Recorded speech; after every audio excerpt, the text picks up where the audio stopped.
A minute to go until the start of cash equity trading, and here are your headlines. Tilting toward tapering, most Fed officials see the central bank slowing bond purchases later this year. Bullard wants the taper over by the end of the first quarter of 2022. Alibaba falls to a new record low in Hong Kong after fears of additional regulations on China tech. That after Tencent warns investors to expect more curbs from Beijing. And the IMF cuts off the Taliban and blocks Afghanistan from using reserve assets. Exiled President Ashraf Ghani resurfaces in the UAE. So let's take a quick look at the futures. We're about 30 seconds away from the open, and they're firmly pointing to a lower start. This on concern about maybe tapering a little bit sooner than expected, certainly on concern about growth. And of course, when we heard about Toyota slashing production by 40%, because of a chip shortage and also lack possibly of demand, that's also sent futures lower. So there you go. We have the open, the European bell just ringing in our heads, and this is what we're seeing for the FTSE 100, down some 0.2%. Again, the dollar also rallying, and that is always a good indication of what could happen with other asset classes. This is on this week in global growth outlook and the prospect of reduced Federal Reserve stimulus. But as our Mark Cudmore was saying, nothing's really changed in the last 2 to 3 days. We haven't had any real news that could change that. So maybe it's also a little bit of the August mentality, just because within volumes, it certainly is, bets more than anything fundamentally changing. Stocks under pressure after the latest minutes also showed that most Fed officials agreed that they could start slowing the pace of bond purchases later this year, given the progress made towards inflation and employment goals. And again, supply chains back at the forefront. You can see IBEX, CAC 40, the FTSE, all down some 1.5%. Now let's also have a look at some of the other things that we're watching.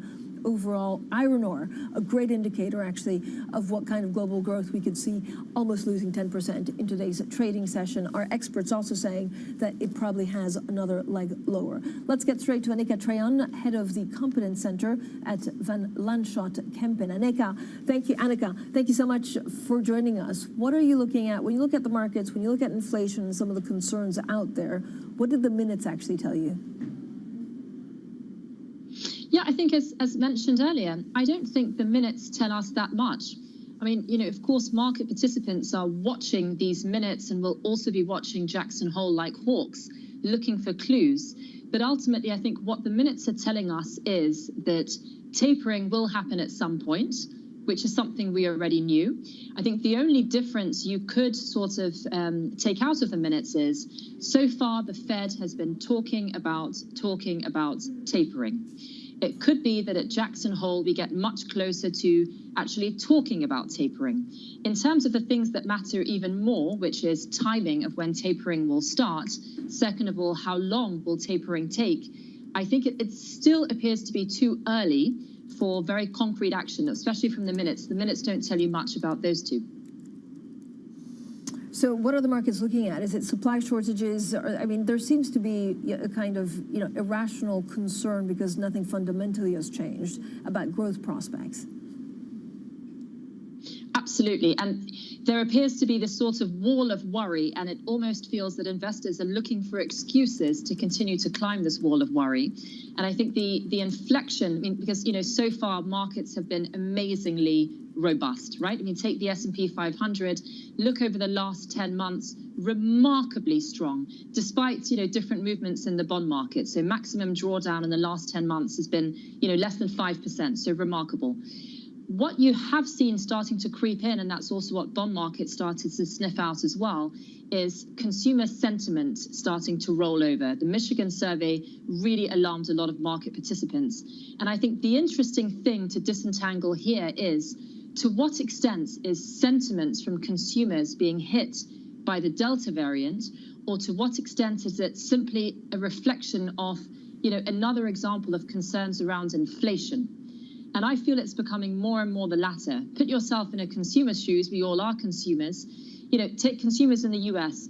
As a US consumer, you have seen 4 consecutive months of real wage erosion. You've seen 4 consecutive months of a significant decrease in purchasing power, and that hurts. Where does it go actually from here, Annika? So there, if you look at the same database, you also look at, the Michigan Consumer Confidence Survey, and that was much weaker than expected. Yes, absolutely. It was weaker. And you also see this in retail sales creeping in. And again, this is what bond markets are telling us. I guess it boils down to, where are we in the economy? Where are we in the economic recovery? And I think the reason things are getting so muddled, and as you've mentioned earlier, August is a period of low liquidity, so you'll see things exacerbated. The reason things are getting so muddled is that everything is going so fast. It's very normal to go, from a bull market recovery, phase 1, which is sort of an overarching benefit gain, rising tide lifts all boats, to phase 2, which is the markets being very much in show me mode, extending to phase 3, a more mature, later cycle economy. And I think, we've gone from phase 1 to phase 2 incredibly fast. And part of phase 2 is the mathematical concept of the rate of increase by definition is starting to decline, whether that's the rate of increase in pricing, whether that's the rate of increase in earnings growth, economic growth, etc.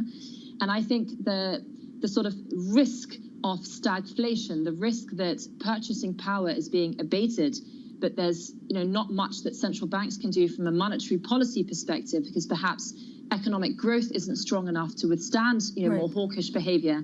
That is the concern.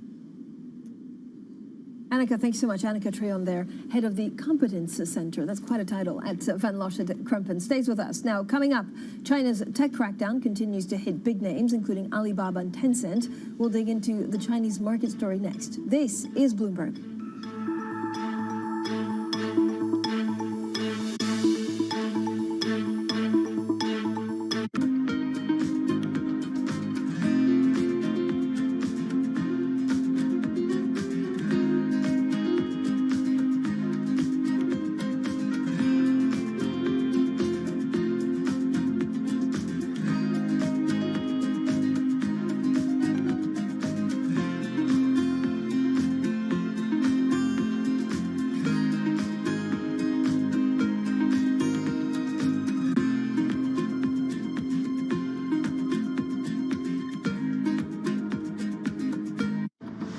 Has been looking at West Palm.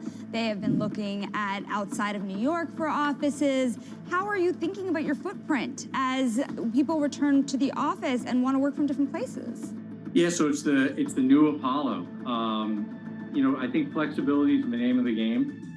When it comes for us in our business, I think that we really preach the mantra of flexibility. I think we've proven throughout COVID that we can be highly effective.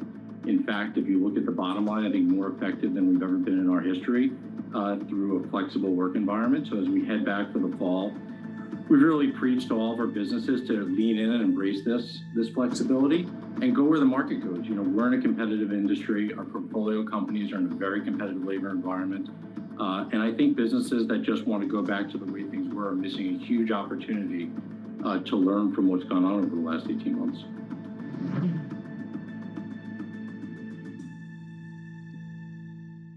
What were the numbers from the equities division? How well did it do? Well, first 28% decrease as compared to a very, very good Q2 in 2020 is a good resilience, and it's a decrease that is much smaller than the one we have seen with some competitors.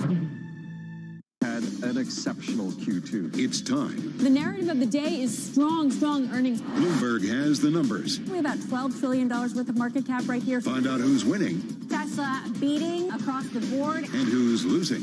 That's actually pretty rare for Amazon. They typically don't miss on that scale. And the voices to give you the important news. Samsung reported another stellar quarter of earnings. We are very clearly looking with confidence about what's next. Bloomberg Television, your home for earnings season.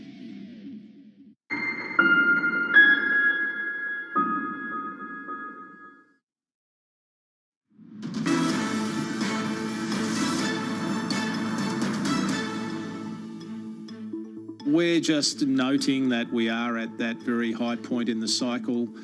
We continue to see enormous amounts of government stimulus and infrastructure spend. That copper-gold mix, I think, is really good for any business going forward. The crystal ball for the near term is a pretty cloudy one. I do believe, the supply-demand mix of things like copper, aluminium, nickel, zinc is highly attractive in the short term, but more importantly in the medium to long term when you think about the investment decisions that we need to make.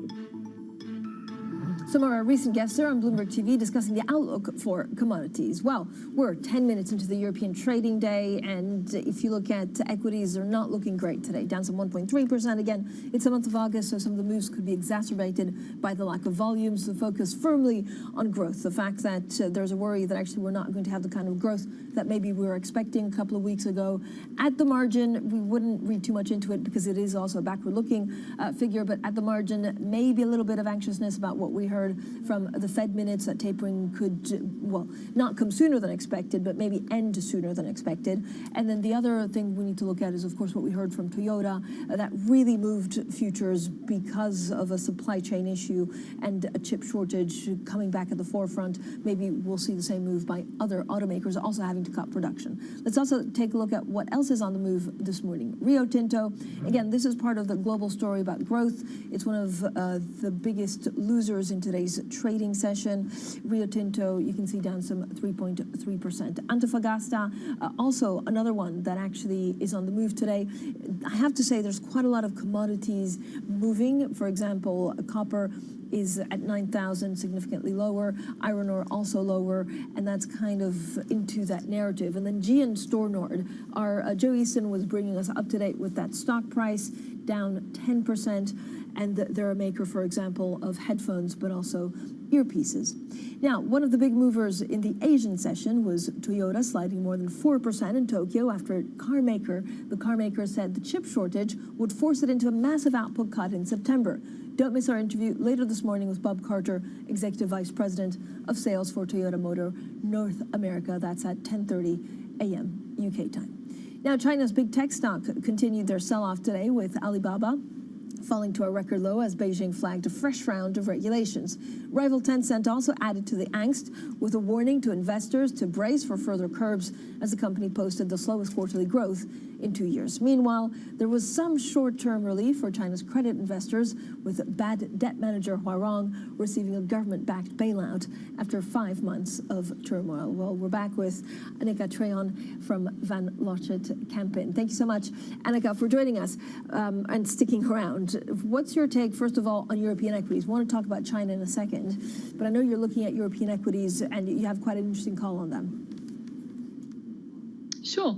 Well, I think we're in this phase of general exuberance, right? So market levels are extremely high. Everyone's been red hot bullish in terms of looking at the markets. The interesting thing about Europe is winding back pre-pandemic. Let's remember the context here. Over the last 10 years, Europe as a region has been massively under-allocated to. If you look at the performance over the last 10 years, massive underperformer, and there's various reasons for that. One of them is obviously a dearth of technology, which has obviously been the flavor of the last decade, but there are more fundamental issues that Europe has faced, which, especially looking at the economic outlook we have today and the monetary policy backlog, actually look rather attractive. First of all is obviously a cheaper pricing points of equity valuations in the sector. Second of all, the fact that from a monetary policy backdrop perspective, Europe, though the ECB is in this very luxurious position where they can sort of continue to be extremely dovish and enjoy the benefits of intelligence from observing what the Fed is doing. And what I found quite remarkable about the strategic review, so remember the ECB strategic review, first review in almost 20 years, so pretty major. And what was interesting was, yes, they talk about a symmetry of inflation target like the Fed, but they also introduce new vocabulary. They talk about being forceful. They talk about being persistent. And I think what they're trying to say is, we are there to continue to support. We are there to continue to pump up the economy in a way that's necessary because, of course, the region was on the verge of a recession pre-COVID. So I think you've got a very large support blanket for the region, and you've got a lot of idiosyncrasy in terms of the stock selection in the region. So is there an industry group that actually you would plunge head first?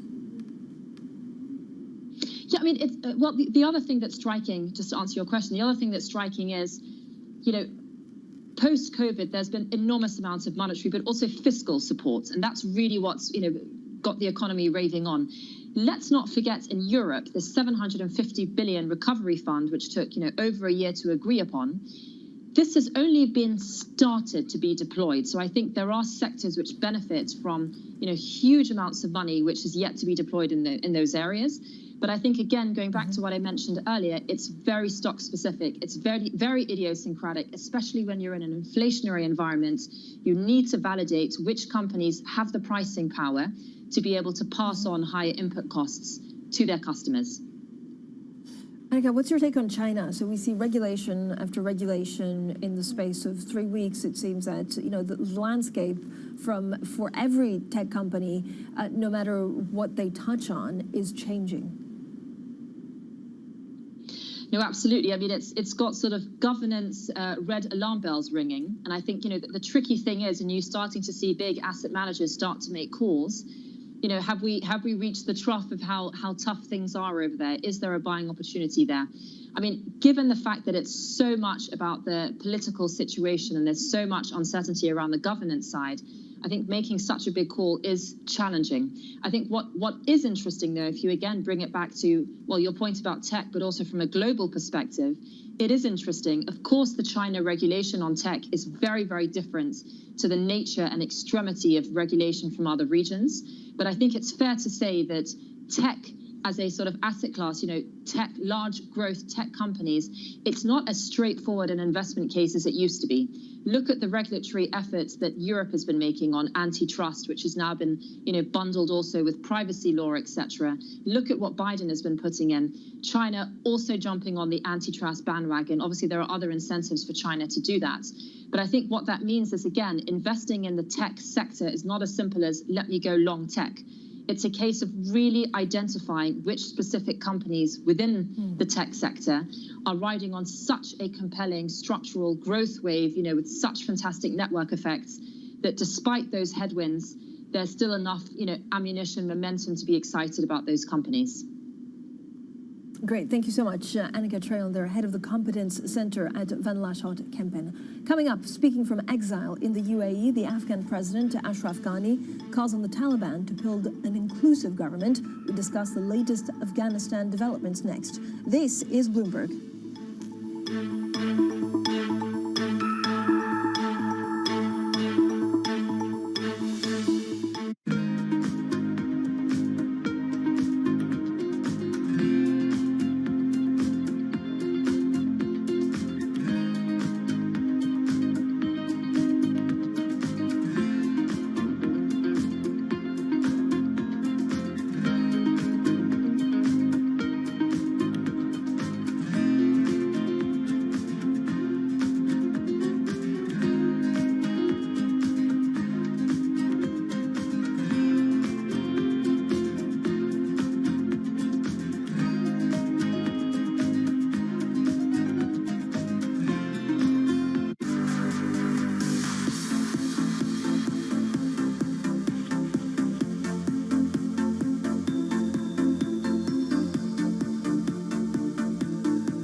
has enhanced search on the terminal to deliver what you need when you need it.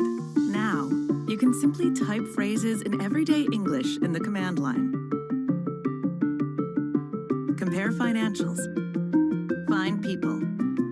Analyze markets. You can enter phrases or ask questions. What do you want to know today? Ask a question or visit SearchGo to find answers now. Right now, about half of U.S. households invest. We'd like to get that number up to 95+%. Investing should be as ubiquitous as shopping online. It should just be something that people do. How are you navigating what seems to be a really tough situation better than almost anyone else?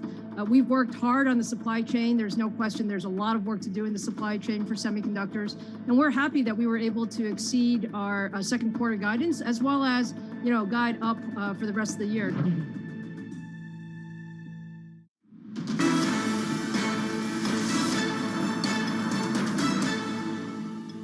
We are, as technology developers, preparing for any eventuality, including looking at what our baseline vaccine after 2 doses does, which so far 6 months data we have available is very, very robust. We haven't seen any real deterioration of our protection. That's first. Against the Delta virus, we have very strong protection, and we expect that will continue for a period of time. The problem is we don't know for how long, because you find out when your guard is down after your guard is down. So in order to prepare for that eventuality, we have begun to make variant vaccines that have different sequences that, if needed, we could accelerate so that we can actually use that. So I think we're going to work very closely with regulators, FDA, CDC here, and the Europeans, to figure out from an arsenal. The beauty about the mRNA technology is that we can actually do this type of rapid response versus conventional biotechnology that takes years and years to do the same thing. Well, to get to the heart of the problem, my own personal situation, so I got 2 Moderna shots. Do I need a booster shot? I think that the best advice so far is that people, after a certain age, and I cannot tell you right now what that age cutoff will be because that'll be set by the government, are most likely going to need a booster to be well protected against the variant. And over time, again, public health officials are going to have to decide if everybody should get a booster shot. My guess is that given enough time, we may well end up in a situation where we have yearly, let's say at a minimum, yearly vaccinations, just like the flu. So Tony Fauci has said that we should use this example of what happened with the coronavirus to prepare for other potential viruses down the road, and that hopes companies like yours will do that. Are you working on that kind of thing now already? Or? Absolutely, absolutely. A very big part of Moderna's future will be in being the leading vaccine developer, but also with mRNA technology, but also additional new technologies that we're considering to augment our capability. But I should also say that within the broader flagship pioneering context, which is where I operate, we have multiple projects as well looking to expand the security net for future pandemics. Well, that was Moderna's co-founder and chairman. You can catch the full interview tonight on the David Rubenstein Show, Peer-to-Peer Conversations. That's at 7 p.m. in London. Now let's get straight to the Bloomberg Business Flash. Here's Annabelle Drewlers in Hong Kong. Hi, Annabelle. Hey, Francine. Well, most Fed officials agreed last month that they could start slowing the pace of bond purchases later this year, judging that enough progress had been made toward their inflation goal. But the late July minutes from the U.S. Central Bank meeting showed they don't yet have agreement on the timing or pace of tapering asset purchases. Adyen has reported first-half net revenue growth ahead of analyst estimates. That's after the payment processor said customers' lockdown preferences for online shopping and using cash alternatives have become ingrained. The Dutch company handles transactions for companies including Uber and McDonald's. MasterCard is set to face the UK's largest ever class action trial over its payment fees. The Competition Appeal Tribunal says the claimant, seeking around £14 billion in damages, can represent some 46 million UK consumers. The case stems from an EU ruling that MasterCard's fees were unfair and a breach of competition law. The American company calls the claim spurious and says it's being driven by lawyers. Robinhood shares have slumped in after-hours trading. That's after it warned that headwinds will result in lower third-quarter revenue. In its first earnings report as a publicly traded company, the brokerage said revenue more than doubled to $565 million in the second quarter. A significant portion of that gain was fueled by consumers trading cryptocurrencies, especially Dogecoin. The company lost more than $500 million during that period. And that's your Bloomberg Business Flash. Francine?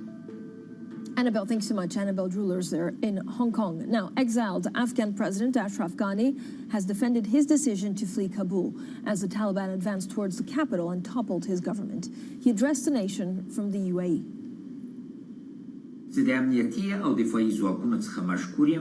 That was the failure of the government leadership and also the political failure of the international allies.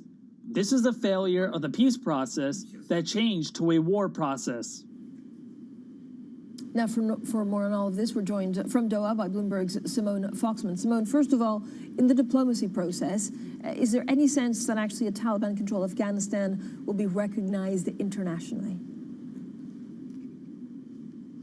You know, this is a difficult one, and if what happened at the IMF over the course of the last 24 hours is any indication, it's going to be an uphill battle. So Eric Martin, a Bloomberg reporter in Washington, broke the story that the IMF will not give $500 million in aid, that these are special drawing rights that Afghanistan was supposed to receive next Monday. It won't give it to them, given that the country is not internationally recognized. And that bodes ill for broader recognition of the government. But a lot is depending on what we see essentially between the Taliban and the former Afghan leadership. You know, there was talk about having discussions here in Doha, and certainly the U.S. very much still in contact with Qataris who, you know, are bridging the gap to the Taliban. But now the conversation really between the Afghan sides is happening in Kabul. We saw Hamid Karzai, Abdullah. Those are two key figures in the old Afghan internationally recognized system. They were meeting with members of the Taliban yesterday in Kabul, and also other groups that, you know, in some way would be brought into the government. That's really going to be key, seeing if the Taliban can actually form this open, inclusive government that they've committed to. In terms of the international perception, they need to kind of see that as a first step, making good on the commitment. President Biden, Simone, is also pledging to evacuate all Americans, even if that means staying past August 31st. How feasible is that based on what we're seeing right now? You know, Francine, the numbers here are just so challenging on that front. So Biden telling ABC News yesterday that there are between 10 and 15,000 Americans, and then between 50 and 65,000 Afghan allies and their families that the United States would like to bring out of the country. There have been targets of 5,000 to 9,000 people a day, but right now, as of the last reading we have, the United States has only evacuated about 5,000 people. There were only 12 days until August 31st. That's that deadline that, you know, we had initially been going by in terms of leaving. And it's just, the process isn't moving fast. People are having trouble getting into the airport, even if they have visas, even if they have confirmed flights. So we have to see that change. Also, when the Taliban kind of facilitate that process, if that number is actually going to be achieved. Simone, thank you so much. Simone Foxman there in Doha joining us this morning. Now, we're just also getting a little bit of market movement on iron ore. It was down 9%. Now it's down 10%. A lot of questions about where exactly this ends up. We have some fabulous analysis on our Markets Live blog team, MLive team. And you can see iron ore actually in Dalian down, well, 5.6%. The other one is down a little bit more. Coming up, Robinhood tumbles. We'll have a full roundup of that story. This is Bloomberg.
The growth story in cannabis remains very strong, even after the sort of loosening of the pandemic. There was a worry that there might be wallet spend competition, but so far the cannabis sector seems to be holding up very strong.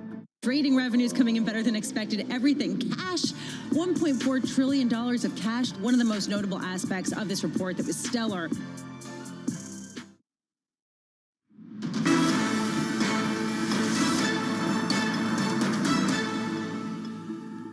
So we're 30 minutes into the trading day here in Europe, and you can see equities are actually lower, down some between 1 and 1.5%. The focus is mainly on growth. The focus is also on some of the things that we've heard, for example, from Tokyo and Toyota, talking about supply chain disruptions, talking about chip shortage. So let's also take a look at what we're seeing in U.S. futures. Again, a lower start after we saw yesterday a little bit of pressure on U.S. stocks as well, and this is what we're seeing in terms of sector moves. Now, the focus firmly on, of course, some of the basic resources. Iron ore, definitely the one to watch. Now, as sell-offs go, iron ore's collapse takes some pretty big beating. The metals two-day slide is the most in more than 2 years, and you can see basic resources, they're the biggest losers in today's trading session in Europe, down some 3.3%. Just one tiny group, actually utilities, practically unchanged, but everything else is in a sea of red. Now let's get straight to the Bloomberg First for News with Annabelle Drewlers. Hi, Annabelle.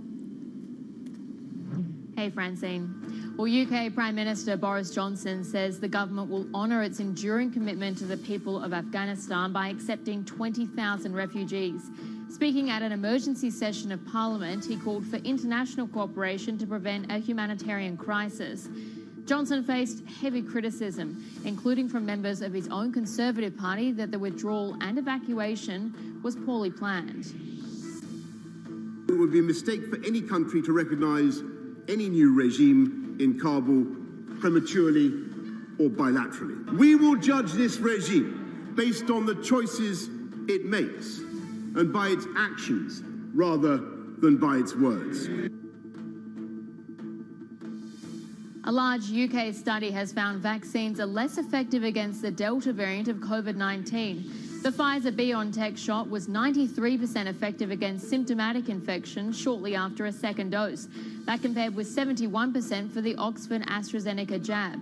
However, Pfizer's efficacy ebbed over time to reach a similar level. The study also found vaccination doesn't diminish the viral load carried by those with the Delta variant. The US is to start offering booster shots to all vaccinated adults from September 20th. The move is a massive expansion of a program previously limited to those with weakened immune systems, as infections from the coronavirus Delta variant surge. The US is facing a new wave of COVID infections, primarily among the unvaccinated.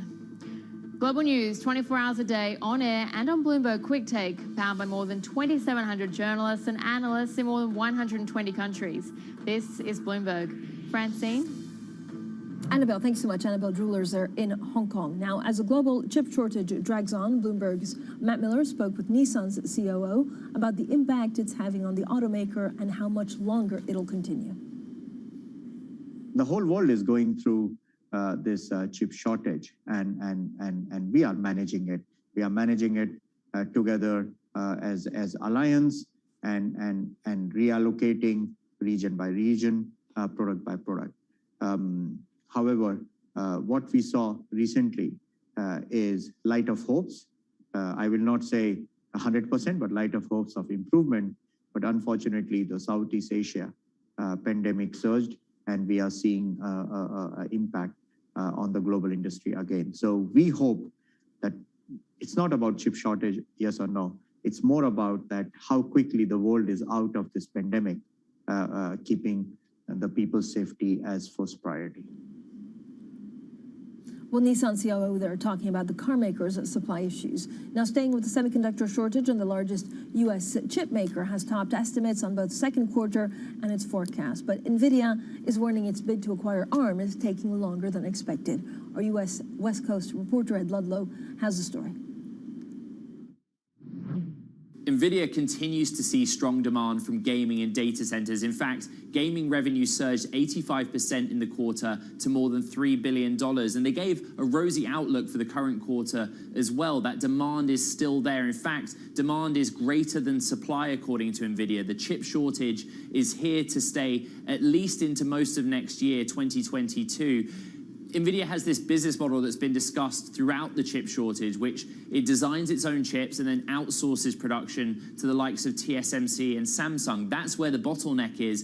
But NVIDIA says it has at least been able to secure enough supply to meet its growth targets. We also got an update on the ARM deal, well, sort of an update. NVIDIA says that it's still confident the deal with SoftBank will get done, but it is pending regulatory approval, and NVIDIA acknowledged that those talks with global regulators, including China, the European Union, and the UK, are taking longer than expected. They also acknowledged the grievances of some of ARM's licensees, including Intel and Qualcomm, that are competitors of NVIDIA. There was less to say about crypto mining. We know that chips for crypto mining had boosted the top line in the prior quarter and had an impact in this quarter. But going forward, NVIDIA really tempered expectations for how many chips they will sell for crypto mining going forward. Ed Ludlow, Bloomberg News, San Francisco. Ed there on the latest on NVIDIA and its deal to buy ARM. Now, sticking with earnings, Robinhood slumped in after-hours trading after the online trading platform warned that seasonal headwinds will result in lower third-quarter revenue. Well, joining us now is our cross-asset reporter in Hong Kong, Eric Lam. Eric, what do these latest results actually tell us about retail investors now? Yeah, the latest earnings show that Robinhood put itself on the map with so-called meme stock trading, but the focus has really started to shift to cryptocurrencies, and the results bear that out, where we see that a significant proportion of their revenue was derived from crypto trading. We noticed that about 60% of their users made some crypto trades in the quarter, and also that with their crypto revenue, more than 60% of that was Dogecoin, which is the popular crypto token that was actually started as a joke. Now, of course, the volatile nature of the crypto industry and crypto prices is part of why they're warning about the uncertainty of their forward-looking results. So they've kind of put themselves focused on things that are fairly volatile, and that suggests that it could be boom and bust for Robinhood. The earnings call for Robinhood was also unusual. So what were some of the highlights there? Yeah, usually for earnings calls, you're getting fairly dry questions from Wall Street analysts. But for Robinhood, they instead opened it up to retail investors. So the questions that they got were a little more lively. For instance, one person asked them if they will produce Robinhood branded hoodies and T-shirts. And other questions included also asking about more cryptocurrencies being available for trading, the possibility of opening up social media type features on their app, and also looking at the introduction of crypto wallets. Robinhood is working on some of these features, but they're saying that it's going to take some time on that. Eric, what's the next catalyst for Robinhood apart from that? Well, we have seen in recent weeks that Bitcoin, the price of Bitcoin has rebounded. And as we've seen with crypto trading, that it's very momentum driven, and there's a lot of feast or famine when it comes to crypto prices. So it's likely that as we see the continued advancements in Bitcoin, but also the trading in alternative coins, including Ether, but then also other coins like Dogecoin, that if those prices continue to climb, then that will benefit trading platforms, retail trading platforms like Robinhood, as they attract more users. Eric, thank you so much. Bloomberg's Eric Lam there with the very latest on Robinhood. Now, coming up, an IPO wave sweeps India. The country is on track for a record year of listings. We're live in Bangalore with the story next. This is Bloomberg.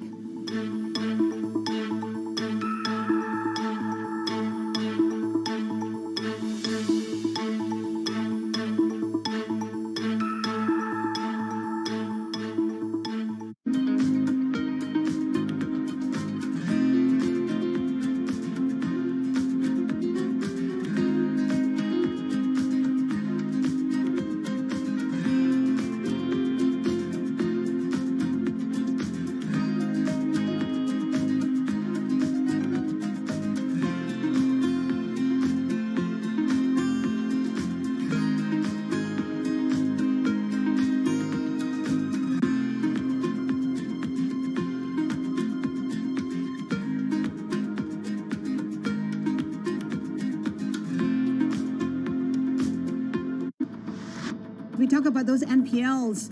Will they stay high? As all of you are very fully aware that the second COVID wave hit India hard and hit India suddenly. So obviously, I would say almost 50 days of the quarter were impacted in a very significant manner. And that has come through on the retail portfolio side. So while all the banks and financial institutions saw higher than expected retail slippages during the quarter, but we do believe it is transitory. We expect moderation in the second half of the year. We've already seen positive trends come through in the second half of June, and July has been much better than June, and I think the same trend has continued in August also. The demand resolution, which was 98%, is already reached 99.5%, or what I would say pre-COVID levels. There is a 26% year-on-year recovery, improvement in recovery.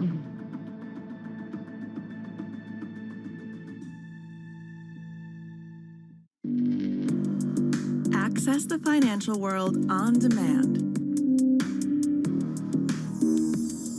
Hear from leading economists, policymakers, and industry experts via live and on-demand webinars, only from Bloomberg. Start exploring to see what's moving the markets. Visit Bloomberg.com/webinars.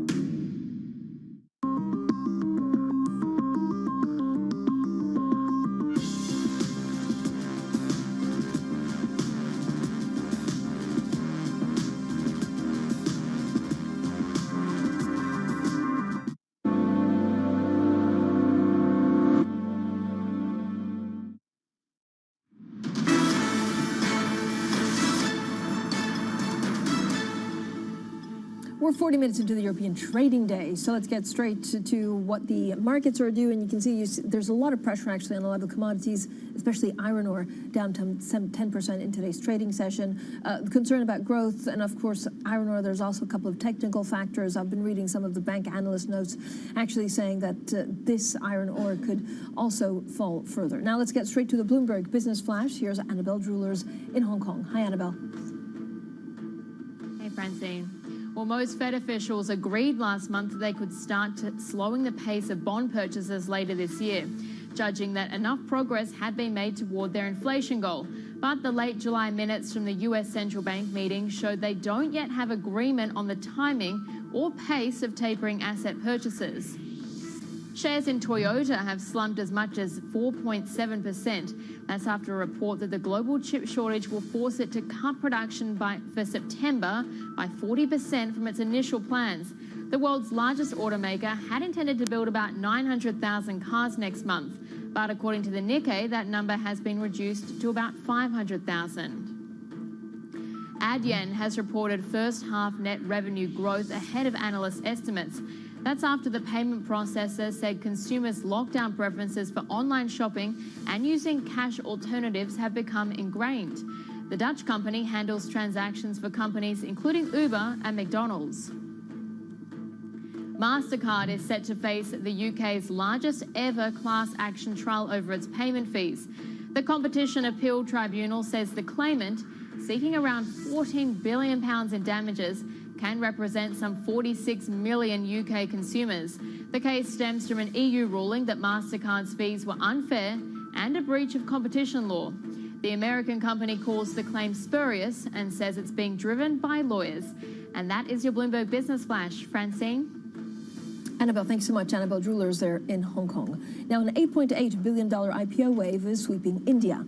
The country is actually on track for a record year of listings with the success of startups like Zomato. Now, the nation has long lagged behind countries like the US and China, but this year, global investors are pumping in more and more money. Well, joining us now is our India tech reporter, Saritha Rai. Saritha, thank you for joining us. So why is this IPO frenzy actually happening now? It started in mid-July when the food delivery startup Zomato listed on the Indian stock exchanges. So this is a loss-making startup and with no midterm view on profitability. But nearly 35 times of its, the number of shares that were on offer, nearly 35 times more than the number of shares that were on offer were bid for by buyers, by investors. And once it listed, the stock rose over 70%. So there is a kind of a euphoria, and a lot of startups which didn't even have plans to list are now all talking about IPOs. Bankers are egging on the entrepreneurs with lofty valuation numbers. There's conversations on startups that are much less mature. So it's a frenzy, and 3 of India's largest, most valuable startups are all in the pipeline for IPOs. Paytm, the digital payments leader, is contemplating an IPO later this year. It's already filed its initial documents. Oyo, the SoftBank-backed hospitality startup, is talking about an IPO and will again file its initial documents in the next few weeks. And India's most valuable startup, which is the education startup, Hedging, is talking about filing an IPO for an IPO in the next 12 to 18 months. So, Sarita, is this exuberance actually irrational? There are a few things that are happening simultaneously. One is that the pandemic has really increased demand for digital services, and a lot of these startups are seeing huge growth, but this could be temporary. There's also, the fact that there are only a couple of 100 million users in the country that are actually using these services. 1.3 billion in a 1.3 billion country, that is a lot of runway for growth. But a lot of these users do not have access to the internet and do not have familiarity with buying things online. So there is that challenge as well. But to counteract that, India, in contrast to China's clampdown on internet stocks and internet startups, is looking like a much more liberal and stable investment environment. And that's why I guess global investors are very enthusiastic. So, Sarita, what's the future for startup IPOs looking like? Well, there is the likelihood of a couple of hundred of these IPOs coming to the markets in the next few years, and that's a pretty, that could change the flavor of the market completely. This actually reminds investors of a phenomenon 3 decades ago in the Indian stock markets, when the Indian IT companies started listing on the stock exchanges and are now some of the most valuable companies. I guess investors are looking for that kind of a payday. This could be actually Indian startups IPO moment. Thank you so much for joining us, our India tech reporter there, Sarita Rai. Now, coming up, most Fed officials see tapering starting this year. We dig into the FOMC minutes next. This is Bloomberg.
seen during this period of time is that communicating via video is not a fad. We are using it in all aspects of our lives, for work, for learning, for communicating, for staying in touch.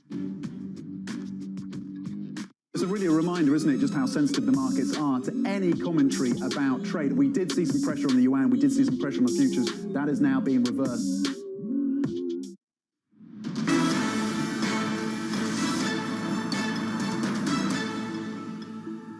Well, we're 50 minutes into the European trading day, and you can see stocks are plunging. U.S. futures also down.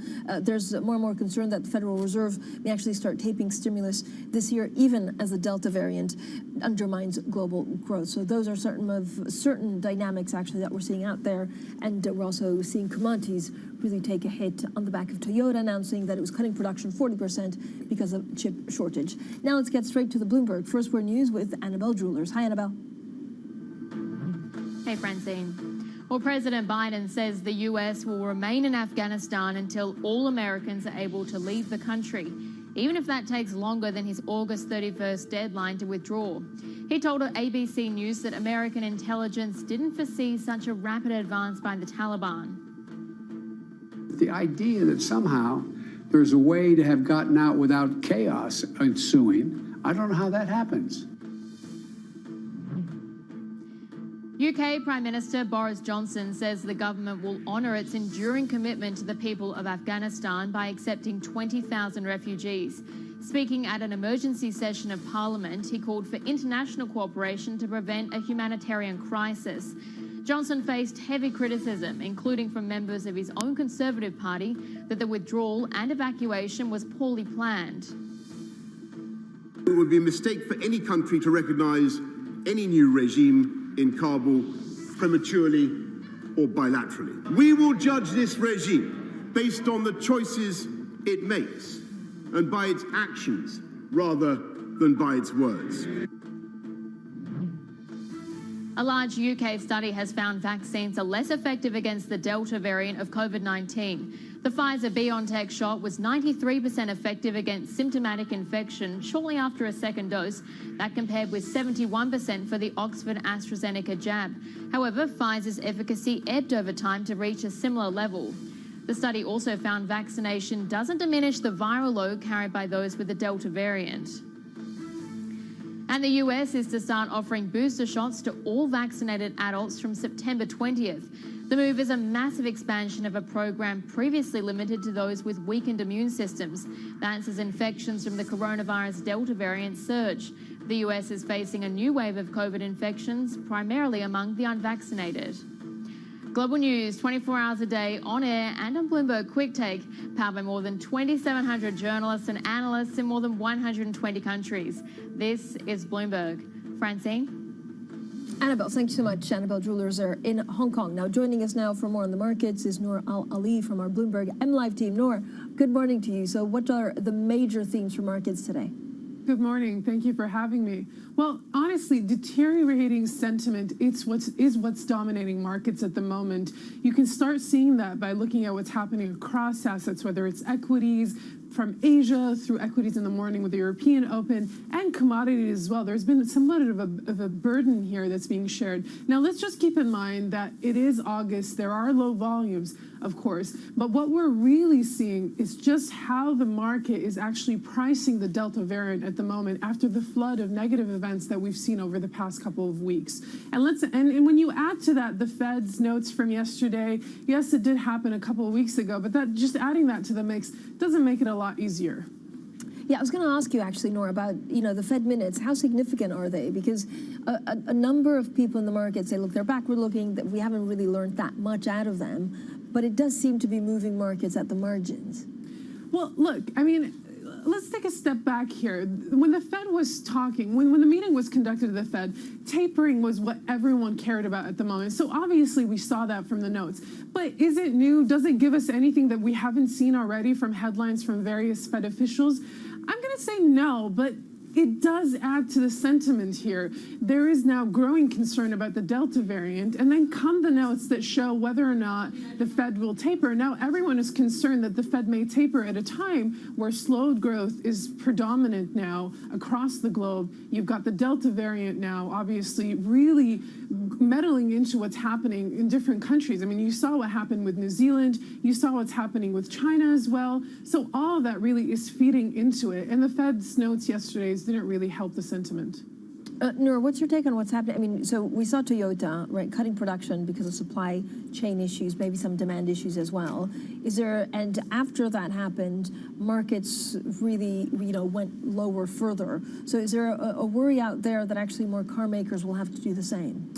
Well, to be honest, the question isn't about whether or not car makers will have to deal with the new wave of shutdowns that they're going to see through, which is obviously going to happen, because we've seen that happen last year when shutdowns forced pretty much all factories to halt production. Tesla bore the burden here as well. You had Musk last week come out and say, you know what, it's the chips, that's what's been delaying us. And so you can see an argument here where it's not just autos that are going to struggle, but really it's everything across the set here that's gonna bear the burden there. Yeah, and I have to say, I'm looking at commodities, oil actually buckling to the lowest in, I think, at least a couple of months, so since May.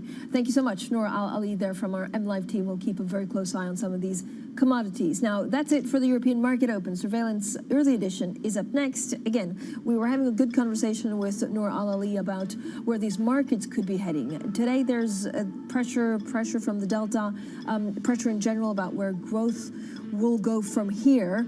And again, if you look at those minutes and the impact they've had on the markets, I think, as Noor said it, the main concern is that the Federal Reserve may now start tapering stimulus here, even as the Delta virus variant undermines global growth. So that's, repricing some of the treasuries out there, and it's having an impact on European stocks. This is Bloomberg.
You can now fly into the UK from the United States.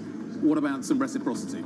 No, so the opening up by the UK government was terrific. We saw, in fact, the day that it was announced, we saw our daily new bookings triple between JFK and Heathrow. So that was great. And as a US-based carrier, honestly, most of what we're going to sell is going to be in the US. So that was great for JetBlue. The US government should open up. There is no reason not to. You can fly from countries that have much higher COVID infection rates, but you can't come from countries in Europe where infection rates are much lower. That is not a risk-based approach. When it's going to open up, I couldn't tell you. It's something that we and the other airlines in the US continue a dialogue on with the administration. By Christmas? I mean, hopefully even sooner than that. But of course, I don't really know. It's really hard to predict how they're thinking about it. This is Venezuela, a country that has suffered one of the greatest economic and humanitarian crises in modern history. Today, it appears Nicolás Maduro and his government are prepared to negotiate an agreement that might end U.S. sanctions and pave the way for free and fair elections. Hopefully, we can find paths of closeness, of respect. Join Bloomberg Television for a special report, Inside Venezuela, Friday at 7.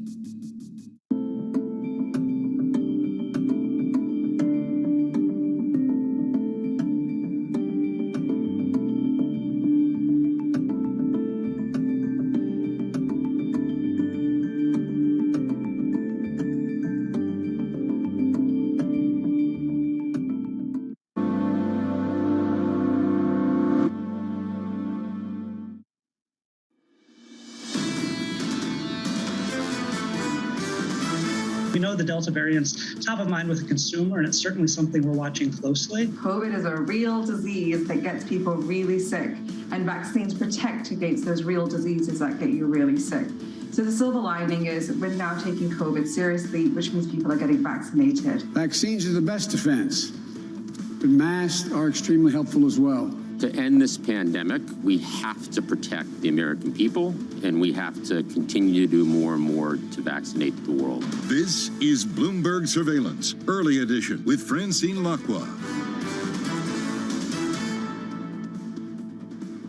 Well, good morning and welcome to Bloomberg Surveillance Early Edition. I'm Francine Lacqua here in London, and here's what's coming up on today's program. Tilting towards tapering, the Fed is moving towards cutting asset purchases by the end of the year, but it hasn't decided how fast to go.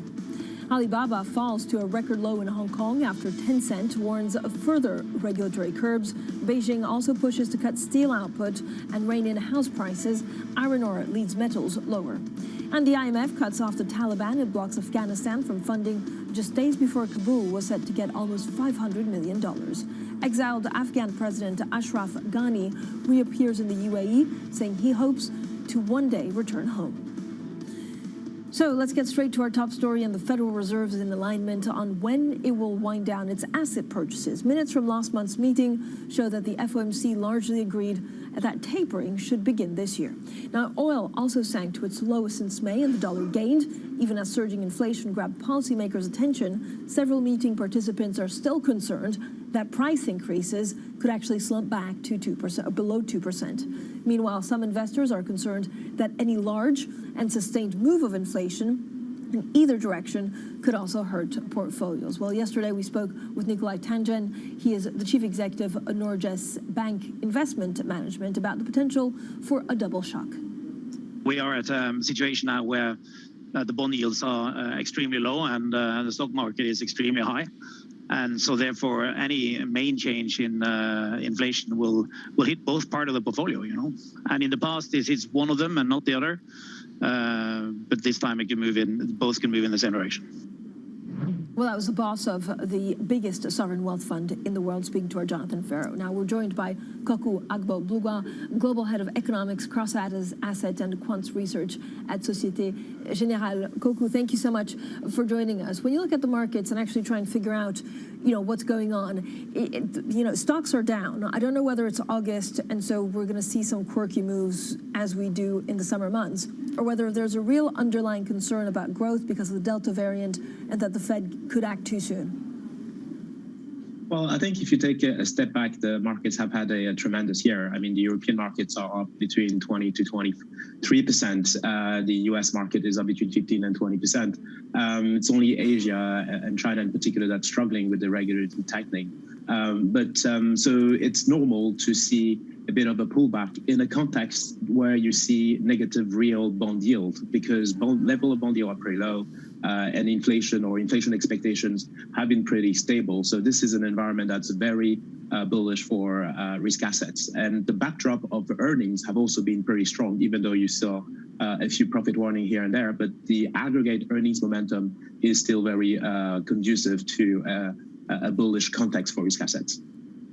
I mean, I know you see, for example, the 10-year Treasury yield at 2% by the fourth quarter of this year. Kokou, it seems that, you know, everyone's looking at the same data points, but actually the interpretation of where Treasury yields could go is between 1% and 2%. Why this huge divergence? Well, this is a very good point, and this is why we put in our risk outlook, or market risk outlook, which is a publication that looks at different distribution of outcomes, and we called it Delta Hedging, which is a pun with around the Delta variant and the risk that investors are facing. So there's essentially three outcomes. So a base case scenario, which we have roughly at 60% probability, whereby we have a orderly tapering and exit of that liquidity. And then the tail risk is more on the downside, 16% probability, is where the Delta variant gets worse and the data sort of gets worse towards the end of the year. And then the upside case would be a much faster growth and revenge spending with all that excess saving that get deployed into the economy. So the distribution and range is being so high is because of these uncertainty around inflation, unemployment, and the Delta variant. Our view is that the tapering will start towards the end of the year, and the Fed currently buying $120 billion of bonds every month is one of the driver of low bond yield. And over time, the balance of forces should push towards higher nominal bond yield. But when do we find out, I mean, if the market, let's say, it's a bit of a jargon, but it's bifurcating, meaning that you interpret the same data, but actually could go either direction. When do you think we'll be settled on actually what the right call is? I think towards the end of the year. I think the next employment data is on September the 2nd, and then the next FOMC meeting is on September the 22nd. So I think this is where we'll see a bit more evidence of on whether the recovery and growth is sustainable and strong enough for the Fed to start tapering. And I think it's really important for people to realize that this is a sort of a decision tree, almost playing a chess game between the Fed, central banks, and market participants, and a bit of a schizophrenic mindset between whether we're going into double tapering of fiscal and monetary at the same time, which would slow down growth. And then you have to realize China as well is slowing down pretty fast as well. So that is effectively data dependent, and that's why we could see more rate volatility going forward. Coco, when you look at some of the things out there that actually the market is looking at, are we putting too much emphasis on the minutes from yesterday because they're backward looking? Well, this is a good point. I think the Fed is, and Jay Powell has been pretty explicit in terms of his view on the transitory nature of inflation, and that he doesn't see a sort of sustained level of price increases going forward. And therefore, he was pretty clear on looking at maximizing employment whilst maintaining price stability. So obviously, all data are backward-looking by definition, and markets and central banks have to infer some sort of forward-looking information based on backward-looking data. And that's why it's a tricky equilibrium exercise where you have to find the optimal decision based on backward data. But the model and the framework remains that the massive fiscal stimulus that we saw last year and this year have helped spur a new growth and GDP momentum in the US at least. And this should be sustained at least for 1 or 2 years. But it is also clear that most governments are looking to repair their balance sheet after the massive deficit they've incurred. And therefore, the risk going forward is this double tightening, both monetary and fiscal, which could slow down growth. Yeah. And that's why ultimately it's an exercise of balancing between all the different scenarios. Coco, thanks so much. Coco Agboblua there from Societe Generale stays with us. Now, coming up, China pledges to curb steel production. Iron ore futures trade at the lowest in 8 months. Oil is also lower. We discuss commodities next. This is Bloomberg.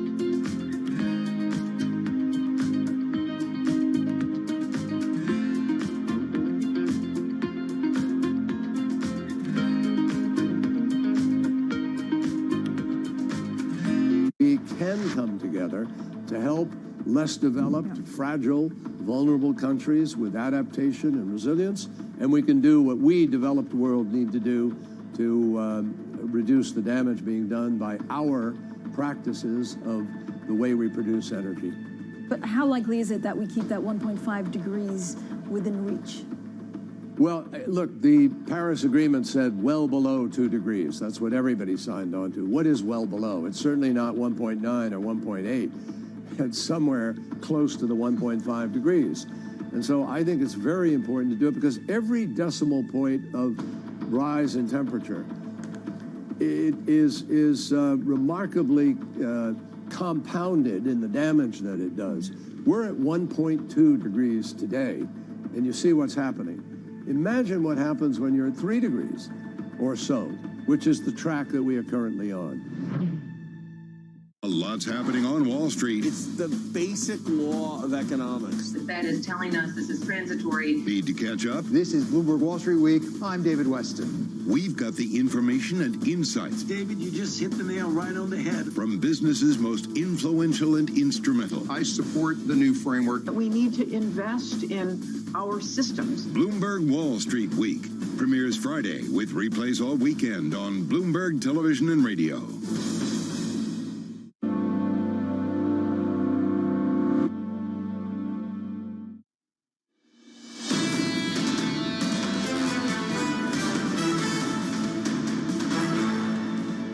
Economics, finance, politics. This is Bloomberg Surveillance Early Edition. I'm Francine Lacqua here in London. Now, commodities from oil to iron ore are all tumbling in today's session. A number of factors weighing on the asset class, including China, where regulation and production curbs are pulling commodities lower. So let's get the very latest with our Danny Berger. Danny, good morning. And it's a down day for commodities. It really is a down day. As you said, there are a lot of factors here, but I need to start with kind of the most obvious one, considering we had those FOMC minutes yesterday. We get this consensus that tapering will happen. When it happens, that's not totally clear. But either way, that means that King Dollar is absolutely in play today. Over the past 4 days, we've seen the dollar rise by 1%. So what happens when you have a stronger dollar? That means that all those dollar-priced commodities are under pressure. So let's switch up the boards. Let me show you what commodities are doing, because it is a really ugly day, as you said, Francine. I mean, look at iron ore, down nearly 11%, taking out its year-to-date lows. You also have things like steel under pressure, copper and oil. So part of this is demand, a stronger dollar, but also China features really heavily in here as well.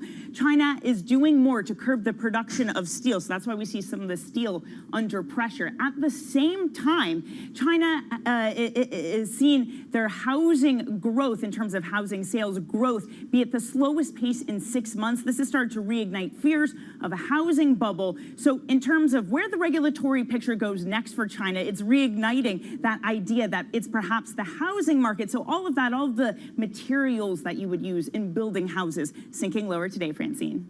Danny, thank you so much. Our Danny Berger there with some of the latest commodities being crushed.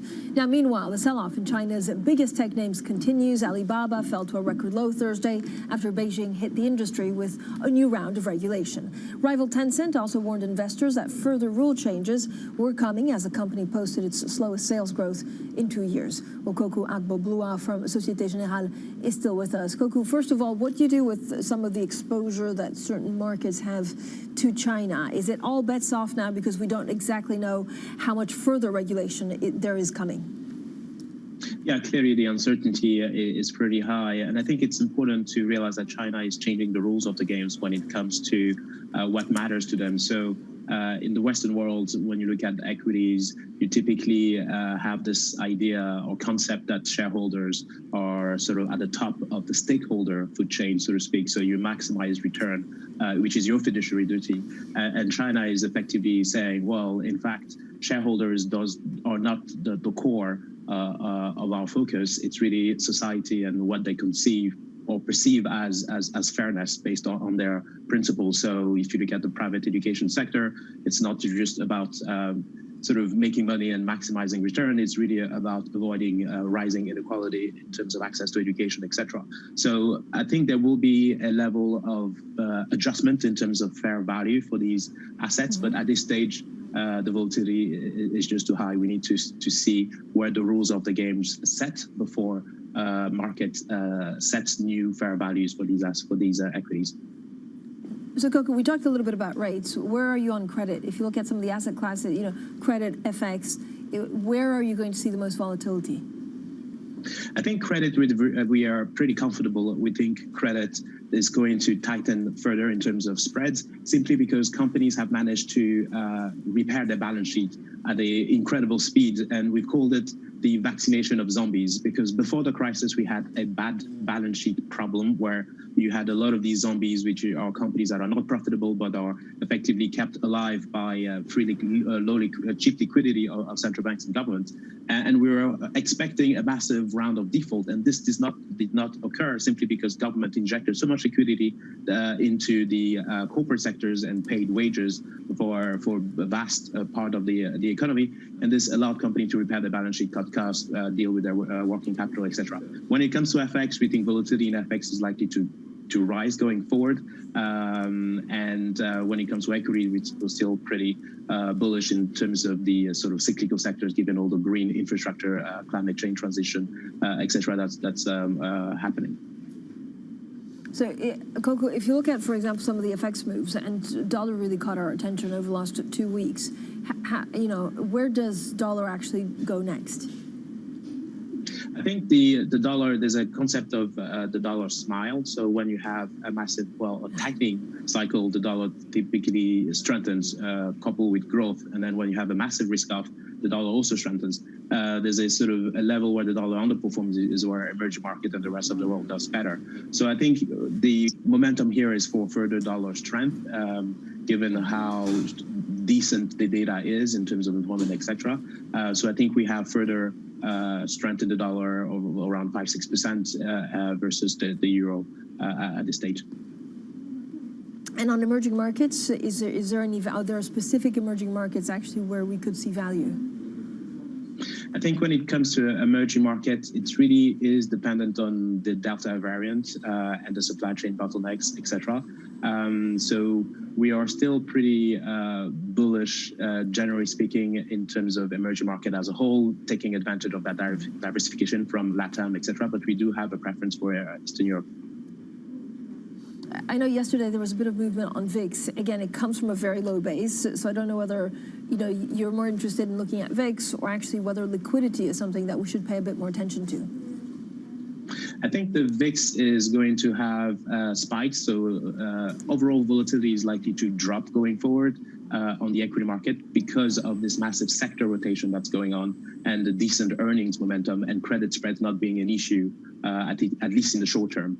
So therefore, we'll see more volatility, but the overall level of vol is likely to remain low for the equity markets. And liquidity is a very good point because low liquidity does create a negative feedback loop when it comes to volatility in terms of creating bigger dislocation.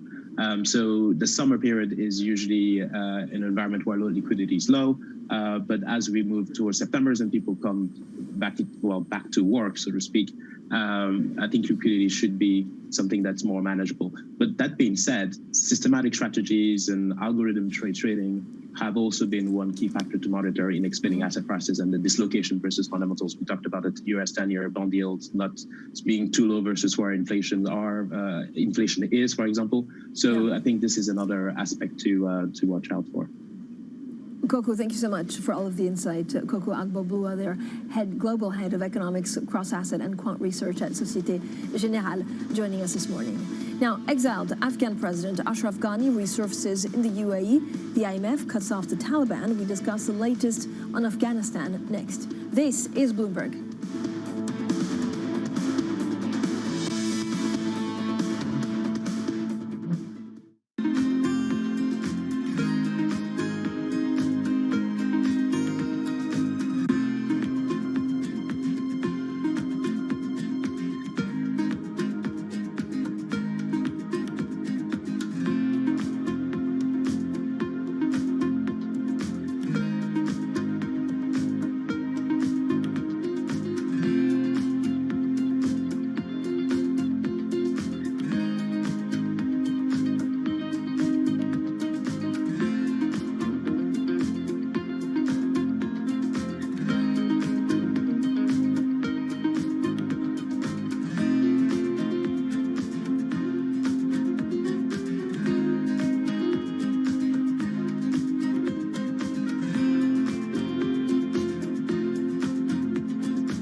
sleep. So stay connected with Francine Lacqua in London, Matt Miller in Berlin, and Kaylee Lyons in New York. Perspective on the day ahead. Bloomberg Surveillance, Early Edition. Weekday mornings on Bloomberg Television. Every Friday with 30 minutes dedicated to fixed income, I'm Jonathan Ferro. This is Bloomberg Real Yield.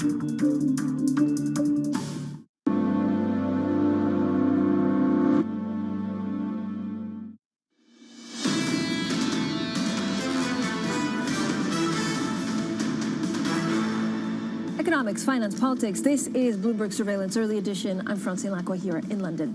Now let's get straight to the Bloomberg First Word News. Here's Angel Feliciano. Hi, Angel.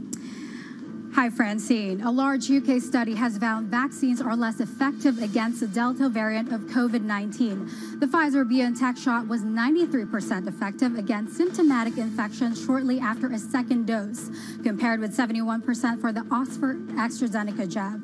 However, Pfizer's efficacy ebbed over time to reach a similar level. The study also found vaccination doesn't diminish the viral load carried by those with the Delta variant. The U.S. is to start offering booster shots to all vaccinated adults from September 20th. The move is a massive expansion of a program previously limited to those with weakened immune systems, as infections from the coronavirus Delta variant surge. The U.S. is facing a new wave of COVID infections, primarily among the unvaccinated. Global news 24 hours a day, on air and on Bloomberg Quick Take, powered by more than 2,700 journalists and analysts in more than 120 countries. This is Bloomberg. Angel, thank you so much. Now, President Biden says U.S. troops will remain in Afghanistan until all Americans are able to leave the country, even if it takes longer than his August 31st deadline to withdraw. While speaking to ABC News, he also said pulling out of the country was never going to be easy. The idea that somehow there's a way to have gotten out without chaos ensuing, I don't know how that happens. Meanwhile, exiled Afghanistan President Ashraf Ghani defended his decision to leave Kabul as the Taliban advanced and toppled his government. Well, he spoke from the UAE. That was the failure of the government leadership and also the political failure of the international allies. This is the failure of the peace process that changed to a war process. Well, joining us now is Bloomberg Opinion's Bobby Ghosh. He has a column out this morning entitled Taliban 2.0 versus Afghanistan 2.0. If you want to read it, to info, just go to OPIN, go on the terminal, or on Bloomberg.com. And Bobby joins me here in the studio. Bobby, thank you, and thank you for all of your columns and your wisdom. First of all, when you look at, so what we're trying to figure out is actually if the Taliban have changed. So if this is going to be a more moderate Taliban, as they have said, or whether this is just smoke and mirrors. Well, we should be very careful. They're saying all the right things. There was that press conference a couple of days ago, and the Taliban spokesman says we want women to be able to participate in the economy, participate in society. We will give amnesty to everyone who has worked with the previous government, and all things of that nature, that they will not harbor terrorist groups and extremist groups, and make sure that Afghanistan is not used as a base to attack other countries. But they've said things like this before. They said, pretty much similar things when they first came to power in 1996. So, and their track record in parts of the country where they have been controlling for many months now and years now does not inspire optimism. In those parts of the country, women, once the Taliban took over, women were no longer allowed essentially to leave the home. Burqas were made compulsory. They were not allowed to work. Schools were closed down. So we should be very cautious. The one thing we know for absolute certain is Afghanistan is not the country that it used to be. It's not the country that the Taliban were driven out from power 20 years ago. It's a much larger country. Population is more than doubled. It's a much more urban country than it used to be, although it is still very poor. Very, very large proportions of the population now have access to technology, they have access to cell phones, and are much more connected to the rest of the world. So the old Taliban, if the Taliban hasn't changed, it may be forced to change because the country around them has done so. Bobby, quickly, how effective can the IMF actually be in cutting off the Taliban with that? It was a lifeline, actually, that they were meant to give to Afghanistan. Well, the IMF has said that until the international community recognizes this government, they cannot have access to the $500 million. What we don't know is whether the Taliban cares about this sort of thing, whether they really genuinely care about being part of an international economy, part of an international community. That's to be seen. Bobby, thank you so much. Bobby Gosh there from Bloomberg Opinion. Now coming up, digital innovation continues to make markets more accessible. We'll be joined by Fidelity International's Ann Richards to discuss how those innovations are reshaping the financial world. This is Bloomberg.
Bloomberg. Let's get the session started and wrap up the trading week. News. Who knew that one earnings story could take the entire market? There's upward pressure on wages. Analysis. This is really a slow, ongoing implosion. Context. Is there veracity to this granular data of ADP? It's an ugly report. The power of the Bloomberg terminal.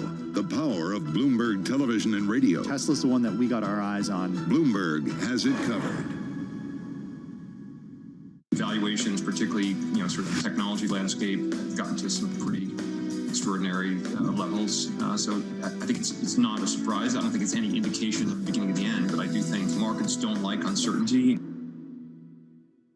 This is a market that over the past few weeks has made it clear it wants to go higher. It got a little spooked by the idea that geopolitical tensions are rising.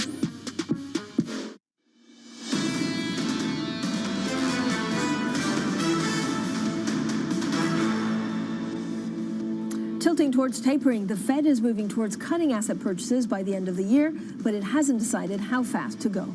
Alibaba falls to a record low in Hong Kong after Tencent warns of further regulatory curbs. Beijing also pushes to cut steel output and rein in house prices. Iron ore leads metal lower.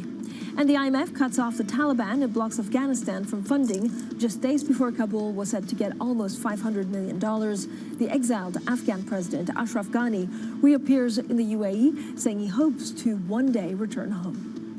Well, good morning, everyone. I'm Francine Lacqua here in London, and welcome to Bloomberg Surveillance Early Edition on this Thursday, the 19th of August. Now let's get straight to our Danny Berger for some of the U.S. pre-market movers. Good morning, Danny. What do you have? Good morning, Francine. Well, starting off with a little bit of earnings, Robinhood diving almost 12% after falling post-market after their earnings. The issue here is that all comes down to cryptocurrency. Cryptocurrency was more than half of their revenue in the second quarter. It was more than stocks and options trading combined, and that might sound good, but the issue here is that Robinhood is warning this boom in cryptocurrencies may not last. And not just that, but within cryptocurrencies, 62% of the revenue was from Dogecoin. So you might be getting a sense that betting on Robinhood is in a way betting on Dogecoin, which is of course highly speculative. We also have Alibaba, Francine, you mentioned this, dropping more than 4%, trading at its lowest price in Hong Kong trading. This is of course the US ADR.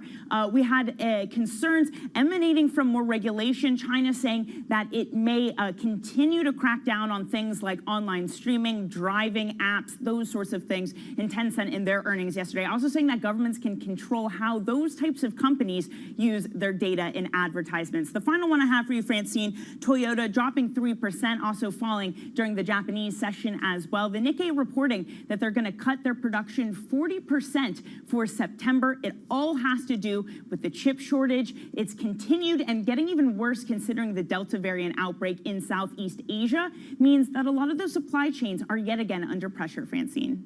Danny, thanks so much. Our Danny Berger there with some of the U.S. pre-market movers. Now, also, don't miss our interview later this morning with Bob Carter. He's Executive Vice President for Sales for Toyota Motor North America. That's at 10:30 a.m. UK time. Now, over the past year, we've seen significant change in the financial world, an explosion in retail trading, the SPAC boom, and the rise of NFTs. And Richards, Chief Executive of Fidelity International, sees these changes reshaping the transmission mechanism between markets and the real economy. Now, she says that innovation will continue to bring digital services to the forefront of the financial system and decrease frictions with help market trends move faster. Well, Dame Ann Richards joins us now. Thank you so much for being with us today, especially on a pretty big news day where the market is trying to find a direction, looking at the minutes, looking at some of these huge shifts, which is sending commodities lower. And what's the biggest risk to the financial markets right now? We're in uncharted territory in general. We've got the biggest fiscal taps opening that we've had in decades, at the same time as we're in still completely new territory with monetary policy, because we've had QE at such scale and for so long now. So that I think the biggest risk for markets is simply we're learning as we go in terms of what the policy responses are going to affect and actually create in markets. And this economic cycle has been almost like an economic cycle on speed. We had that dramatic plunge in activity last year. We've seen the most dramatic acceleration of growth after that. We've seen inflation accelerate in a way that we've not seen again for many, many years. And now we're possibly starting to see a slowdown in that acceleration. So it feels like everything has been happening at lightning speed. We've gone through an entire economic cycle, it feels like, in the space of a few months. So I think the risk for markets is really that we are playing in a space that is very different to anything we've played in for many, many years, if at all. Which means, and that actually we could see huge mistakes. Are we underestimating liquidity? Is there something out there that actually makes you worry about the functioning of the markets? No, I think if you think back to sort of 15, 16 months ago, that liquidity was a real concern, and the actions of the central banks globally, very much led by the US and Europe, but to ensure that the liquidity in the system was there, I think have taken away the liquidity fear as the primary fear that markets have in that sense. I think the issue today is whether the policy responses that policymakers are going to have to make, and it's a very difficult and fine balancing act, that they make a misstep on that. But if they make a misstep, I think they are likely to tighten too late rather than too early, just because we're still in an unknown territory with the pandemic, with what happened. We've got Delta accelerating, obviously, but what else happens could they see it be another mutation? So I think if there's a risk of a policy mistake, it's probably that they leave it too long to tighten rather than that they tighten too soon. But as I say, I think it's just the pace and the speed with which things have been developing that just make it a challenge for people to make some very tough decisions, if you're sitting in that policy seat. But is that also the pace of technology? I mean, if you look at the pace of change, you're right that it's incredible, actually, what we've lived through in the last 18 months. What will be actually the legacy of this pandemic? It's the acceleration of technological change. I think that's totally right. I mean, you were mentioning a moment ago about Robinhood and crypto trading. I mean, the crypto assets have accelerated not as a consequence of the pandemic, but nonetheless have been facilitated by the move to the virtual world that everybody has participated in, or at least many, many people have participated in as a consequence of the pandemic. And crypto assets in aggregate are something like $2 trillion now. I mean, it's a massive, massive sum of money there. But on top of that, as a consequence of that move to the virtual world, when we talk about the transmission mechanisms that underpin the financial system, if you think in terms of wavelength, if you think in terms of frequency, you can see that, again, that acceleration has come through, so that the way that central banks are thinking about digital currencies, they don't have time to design the perfect digital central bank currency because of the pace at which technological change has meant that the world outside the central bank world has just moved so very rapidly. And that has consequences because of how banks have been set up. And so the choices that central banks are going to have to make about taking digital transactions and actually thinking about what that means for a digital currency, if there should be a central bank controlled digital currency at all, they're big, hefty decisions that will have very direct consequences on the shape of the banking system, and in fact the shape of the way that you and I interact with the financial system, over the years ahead. And this acceleration, this pace, has been something that is again, we're in uncharted territory. So, and what does it mean for Fidelity International in terms of how you look at crypto and how you want to get involved in that space? So we run with various different pilot projects at any moment in time on any kind of new technology that is evolving, and different parts of the Fidelity world are involved in different ways. We have a business in the US which looks at crypto custody, for example, because crypto asset custody, how do you keep that safe? That's been a very important part of actually how what was a sideline becomes more mainstream. It's the key part of making that safe. For us, when we think about portfolios and we think about asset allocation, I think in general our clients are looking at crypto and looking at it cautiously rather than rushing headlong into saying we want to do X, Y, or Z. But we are starting to do modeling and looking at the impact in portfolios. If you have crypto asset, what are the implications of that? How does a crypto asset, for example, how does that behave versus gold in a portfolio? So I think we're still at the early days for kind of mainstream investors thinking about how to pull these things together, but those are the sort of things that we talk about internally. And how much did Fidelity actually change their stance on China because of the regulatory crackdown we saw over the last couple of weeks? Well, obviously, it's been ongoing for more than the last couple of weeks. It's become, particularly in the education sector more recently, that's been a thing. But obviously, in the technology sector, it started earlier. And I think this is partly an example of where, if you stand back and look at the shape of what's going on in China in general, it believes that there are certain very important parts of the economy, in education, in health, would be classic examples, where it has realized there needs to be more robust, more comprehensive regulation. And that is something that actually every developed market comes to. And I think China is going through that. Now, sometimes the implementation of that is a bit clunky. It's not necessarily as well managed as it might be in certain places. But the big trend is an improving regulatory environment, which actually ultimately will be better for business. I think this month, actually, China allowed Fidelity International to launch a fund management business there. I mean, are you comfortable, about the risks surrounding some of the regulatory things that we were just talking about? Well, look, I think, in every country that we are in, there are different regulatory pressures, and you see them in China, but you see them in every other country that we operate in, and we just, we accept and we adapt to whatever the regulatory environment brings to us. But we've been in China for many years. This isn't new. The thing that is, in fact, I think we were the first wholly foreign-owned company to be given a private mutual fund license. So this builds on the presence that we already have there. And we've found that as long as you are transparent with the regulators and you work with the regulators to understand their concerns, we've found that has been a productive relationship and a constructive relationship, and we anticipate that will continue. All right, Dame Ann Richards, thank you so much. Chief Executive there of Fidelity International stays with us, and we'll talk a lot more about the world of finance changing from bigger payouts to junior staff, of course, flexible working to an increased focus on diversity and sustainability. We'll discuss all the trends and all the outcomes with Ann Richards next. This is Bloomberg.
exceptional Q2. It's time. The narrative of the day is strong earnings. Bloomberg has the numbers. We have about $12 trillion worth of market cap right here. Find out who's winning. Tesla beating across the board. And who's losing.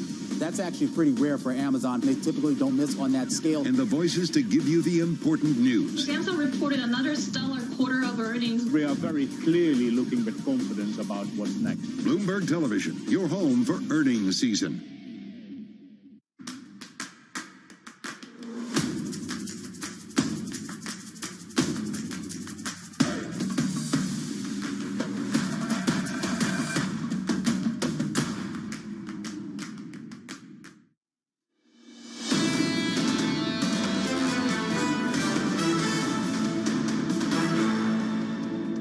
Economics, finance, politics. This is Bloomberg Surveillance Early Edition. I'm Francine Lacqua here in London. So let's get straight to your Bloomberg Business Flash. Here's Angel Feliciano. Hi, Angel. Thanks, Francine. Shares in Toyota have slumped as much as 4.7% after a report the global chip shortage will force it cut production for September by 40% from its initial plans. The world's largest automaker had intended to build about 900,000 cars next month, but according to Nikkei, that number has been reduced to about 500,000. Adyen has reported first half net revenue growth ahead of analyst estimates. That's after the payment processor said customers' lockdown preferences for online shopping and using cash alternatives have become ingrained. The Dutch company handles transactions for companies including Uber and McDonald's. And that's your Bloomberg Business Flash. Francine? Thank you so much, Angel. Now, the world of finance is undergoing big changes in the wake of the COVID-19 pandemic. Just this week, Goldman Sachs became the latest Wall Street bank to boost pay for junior bankers to over $100,000. At the same time, debate rages over the viability of flexible working in the investment industry, with U.S. and European banks split down the middle when it comes to requiring face-to-face time in the office. And to that, the growth of sustainable finance and even linking payouts to ESG criteria. And it seems like an all changing for the industry. Well, let's get back with Dame Ann Richards, Chief Executive Officer of Fidelity International. And thank you so much for staying with us. When you look at how the financial industry in general is changing, what are you working on to adapt to some of your other competitors? Is it junior pay? Is it working from home? Like, what do employees want now? Well, I've never met an employee who didn't want more pay at any moment in time, and I probably put myself in that. So I think, I think that that's a fair and that's a given. And there is some pressure out there. But the thing that has been really clear, and it's been so interesting watching how other companies have approached this, is when we ask our staff, we've been doing pulse surveys all the way through the pandemic, just to sort of take the temperature of how people are feeling and what it is that they want. It's fair to say that people don't necessarily want the same thing at every moment, in the summer versus the winter, when the kids are at home versus when they're at school. And so we've seen that drive, that desire for a bit more agency and a bit more dynamism in how people interact with the office as being, that is something which I think we can adapt to with much more flexibility than some other companies seem to feel that they can. And what I mean by that is I think it's been pretty clear for us. There are some things that we do want to bring people together in the office for, that we think are really invaluable in the office space: creativity, serendipitous idea generation, just learning from sitting next to somebody who's absolutely brilliant at what they do. All of those things are quite difficult to recreate in an entirely virtual world. So there are some things where you can see there's real huge compelling reasons to bring people together. But I don't believe you need to have people in the office 8-10 hours a day, 5 days a week in order to do that. So I think for us, we've said to each individual area, go away. We've given people some starting templates, 5 or 6 different working patterns, if you like. Go away, pick one, might be a certain number of days a week or a certain number of weeks a month. Pick one, see if it works for your team, trial it for a couple of months, come back and tell us what it's like, what worked, what didn't like, and adapt in that way. So, we're just going to have to keep nimble on this, I think. I don't think anyone has the perfect answer, but I think we can be quite adaptable. Do you feel like you need to increase actually the pay of junior staff? So I think we're definitely seeing, you can see in the inflation numbers you've been talking about on the show and elsewhere, inflation is definitely a thing, and we will be responding to that. But as part of our normal annual compensation round, which we go into towards the end of the year, and I think we'll be, as we always do. I mean, there's no difference this year. We'll be looking at what is going on in each individual country and what is going on in each individual area within the business, and making sure that we remain competitive within that. We're not taking the approach that you've seen with some of the investment banks, for example, who've got deeply unhappy staff in certain areas and are potentially taking some particular actions to address that. We don't feel we have that same pressure, but we'll obviously be looking at wages, as you would expect, in our normal compensation round, which we're just about to embark on, given that we're very nearly into September. And Fidelity International also last month warned that you would basically take action, or you would punish portfolio companies that don't do enough on diversity in the boardroom and that don't do enough on sustainability and climate change. How do you measure that? Look, in terms of getting the first step is encouraging companies to disclose. And disclosure is definitely dramatically better than it was, but we want people to disclose not just what's happening in the boardroom, but what's happening within the executive function, what's happening within their workplace, the environment, their workforce at large. So disclosure is an important first step. And once you've got that disclosure, then you can start to look at what is the path to progress for each individual company. And we're not asking companies to go on a journey that we ourselves are not already on.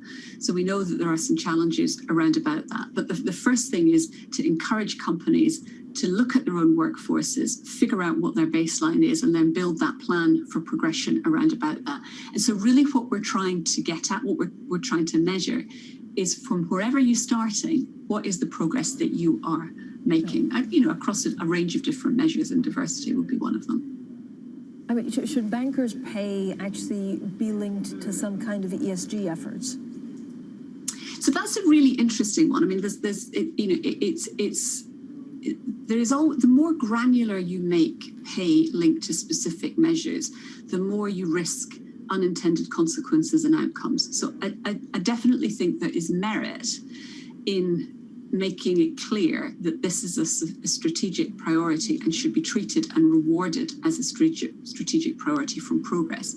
But I think you have to be, when you get down to individual levels and individual metrics, you need to be absolutely sure that you're not building in unintended consequences. So I would start with it being a strategic objective for the business as a whole, and letting reward and compensation flow through from that, rather than starting saying you need to do X, Y, Z in this particular team today. And I think building systemic change by looking at things like, how do you do recruitment? How do you ensure you don't have unintended bias in your recruitment process? How do you do your performance evaluation? How do you make sure no unintended bias in performance evaluation? These are the really meaningful systematic things that you can put in to affect change. And then once you have those broader strategic things in place, it's then easier to look at individuals and say, what's the progress that they need to be responsible for within all of that. But you have to make sure you get the big picture right, as well as the individual level stuff.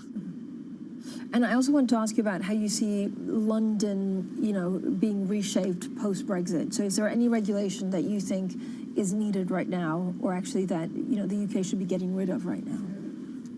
A really interesting one, actually. I mean, there's been such a lot of discussion around, a range of different things. But actually, when you talk to many people in the industry, with the exception of one or two things like unintended consequences of Solvency II, for example, which is potentially limiting the ability of insurance company balance sheets to invest in some of the, the green infrastructure that they might want to, just because of the way the capital loading works within Solvency II. So I think there are one or two specific things like that you could definitely see changes happening, which I think would be encouraging to do that. In general, the regulatory environment works pretty well in London for the city. I think the ESG agenda, and perhaps freeing up regulation outside of Solvency II, looking at fund structures that allow investment in long-term assets. Those are quite exciting developments, but they're not so much about deregulation. They're about thinking how we evolve the regulatory structure to allow us to do new and interesting and exciting things. And so I think that's where the opportunity sits. I don't think there needs to be a wholesale deregulation, but definitely some modification in some places like Solvency II might be a useful thing to do. And Richards, thank you so much, as always, for your time, the Chief Executive there of Fidelity International.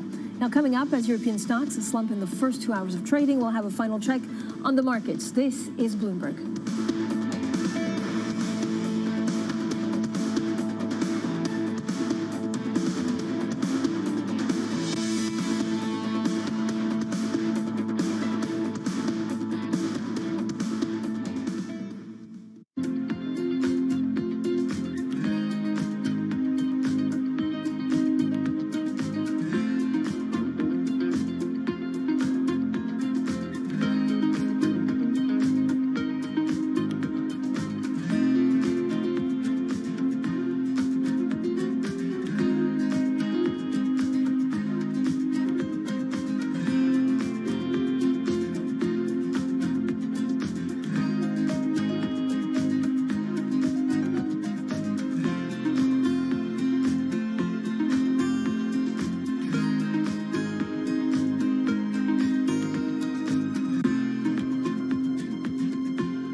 Bloomberg has enhanced search on the terminal to deliver what you need when you need it.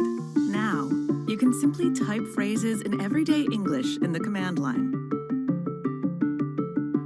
Compare financials. Find people. Analyze markets. You can enter phrases or ask questions. What do you want to know today? Ask a question or visit SearchGo to find answers now. Trading revenues coming in better than expected. Everything cash, $1.4 trillion of cash. One of the most notable aspects of this report that was stellar.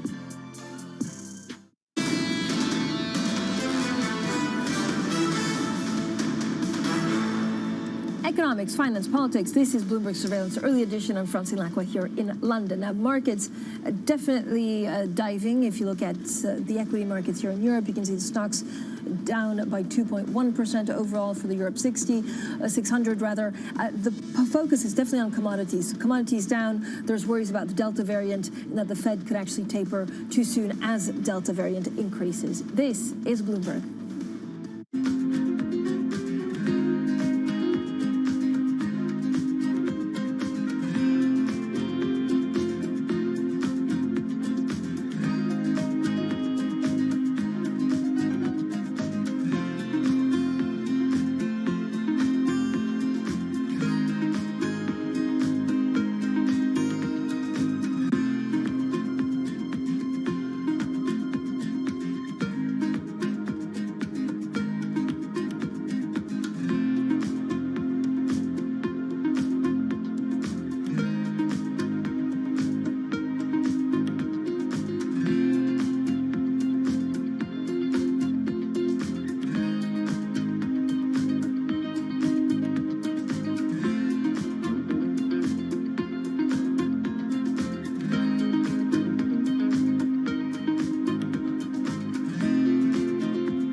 Blast off. China's first manned mission in 5 years is on its way. 2 veteran astronauts and 1 newbie are making their way to Tianyi Space Station, which means heavenly harmony. They're travelling in the Shenzhou 12 spaceship, launched by a Long Mark 2F Y12 rocket. 我们一定服从命令，听从指挥，沉着冷静，精心操作，圆满完成神舟12号载人飞行任务。 The crew members will be staying at the station for 3 months. They'll be carrying out experiments, testing equipment, maintenance and more. 2022年完成空间站的在轨建造，建成国家太空间之后，空间站将进入到应用与发展阶段。 Once completed, the space station will allow for stays of up to 6 months, just like the International Space Station. China has big ambitions for its space program. Last month, it landed a probe on Mars that carried a rover, the Zhurong. It sent 11 astronauts into space and 2 years ago sent the first spacecraft to land on the far side of the moon.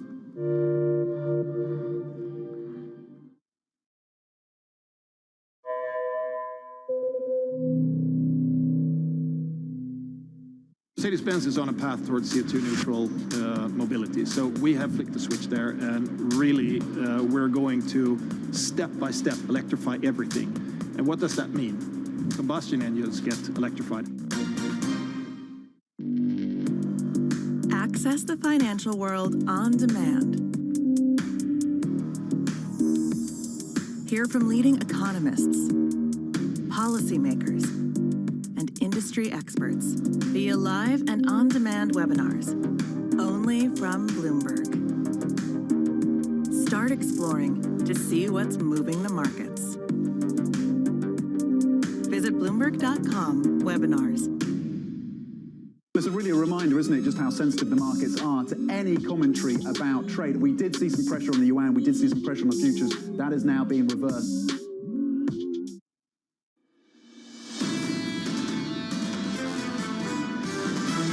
It's absolutely clear that we have to acknowledge that the United States will no longer be the policeman of the world. I think we're going through an incredibly tragic time right now with the fall of Afghanistan, and I think the moment calls for looking forward, not back. We remain laser focused right now on Hamid Karzai International Airport in Kabul, and on doing everything that we can to continue evacuating Americans, allies, Afghans. This is Bloomberg Surveillance, Early Edition, with Francine Lacqua, Matt Miller, and Keely Lines.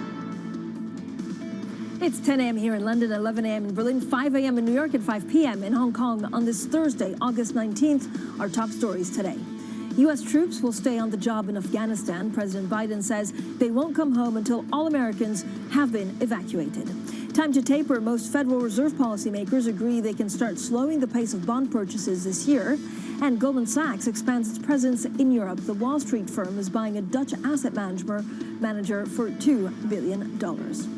Onto the markets, Kaylee, and we're seeing a down day, definitely a risk-off mood. The picture, I think, is probably traders being worried that the Fed will act too soon with the Delta variant taking hold. Yeah, you have some growth concerns in there as well, Francine, and that was definitely evident in the Asian session. Broadly lower, pretty much every benchmark you can think of was in the red. We were down about 0.7% in China, 1% in Japan, and then in South Korea, Taiwan, and Hong Kong, equities fell 2% or more. And really in the Hang Seng, it was tech stocks that were under pressure. That index falling about 3% after a fresh round of regulatory proposals from Beijing. The biggest underperformer within that was actually Alibaba. The shares plunged more than 5% to a record low in Hong Kong. That is one stock to watch. Another individual stock story to watch is Toyota after reports that it's going to have to cut its September production by 40% due to the chip shortage. That stock fell about 4.4% in the Japanese session. In other asset classes, I would point to the Chinese yuan. Yes, it is weaker against the dollar, but again, against a basket of 24 peers tracked by Bloomberg.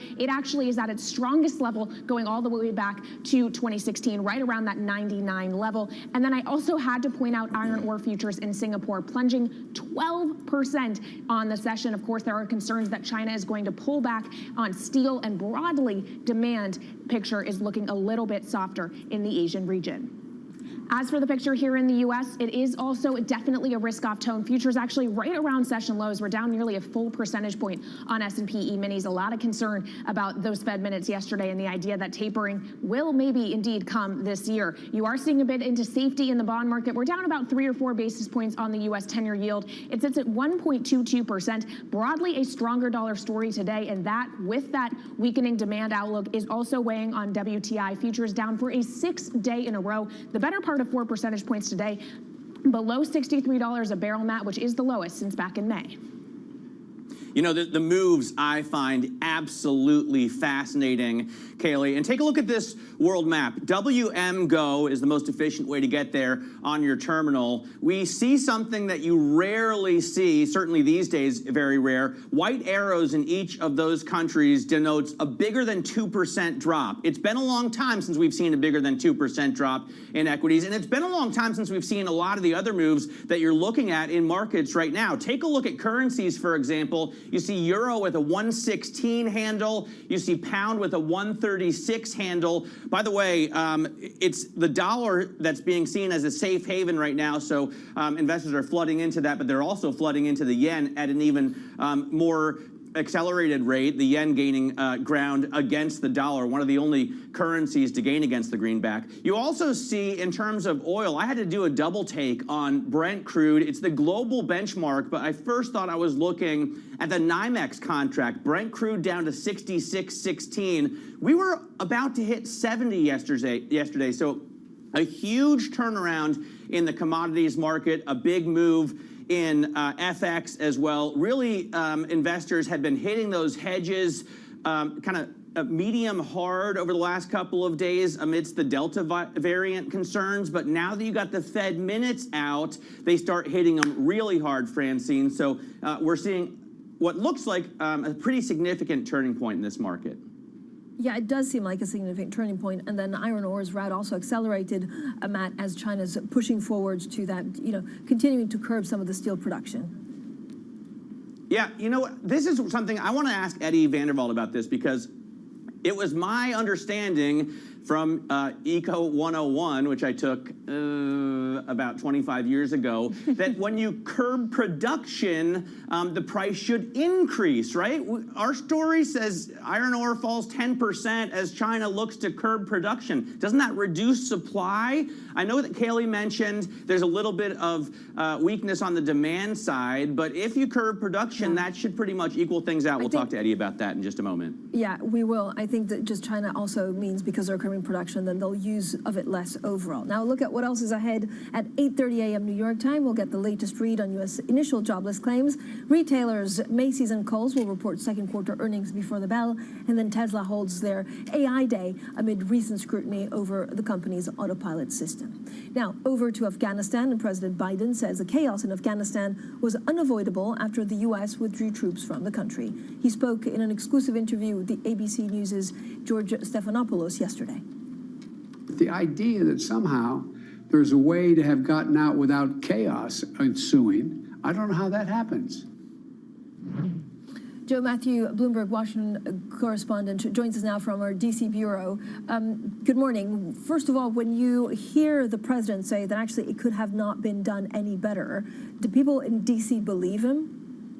Well, it depends who you ask right now. The fact of the matter is the Pentagon made clear yesterday in its own briefing with the Department of Defense, Chairman of the Joint Chiefs of Staff, the Secretary of Defense, that of all the models they looked at, of all the intelligence they reviewed, none of it showed Kabul falling as quickly as it did, or the Taliban rolling through Afghanistan as quickly as it did. They were caught off guard clearly with the speed of this advance.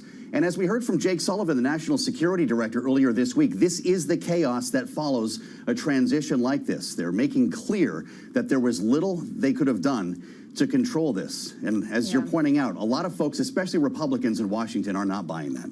Well, separately in Washington, Joe, the Biden administration yesterday announced its plan to offer booster shots to all Americans starting next month. Yet the FDA and CDC hasn't signed on to that. So is the Biden administration front-running health and regulatory authorities to distract from the Afghanistan situation? Well, listen, sometimes you talk about the things you can control, and this is something that Joe Biden has tried to keep his arms around in terms of the fight against COVID. There are a lot of questions about this, though, particularly with people who got the J&J shot. They're not part of this. That's a lot of people, and it's going to take weeks, apparently, before we have enough data to tell when J&J vaccine recipient should get a booster and what it should be. It may not be the same shot. It may be an mRNA. But this is August. We've got a three-ring circus in Washington. When you have COVID, Afghanistan, and infrastructure, this president is having one heck of a summer. All right, Joe, thanks very much.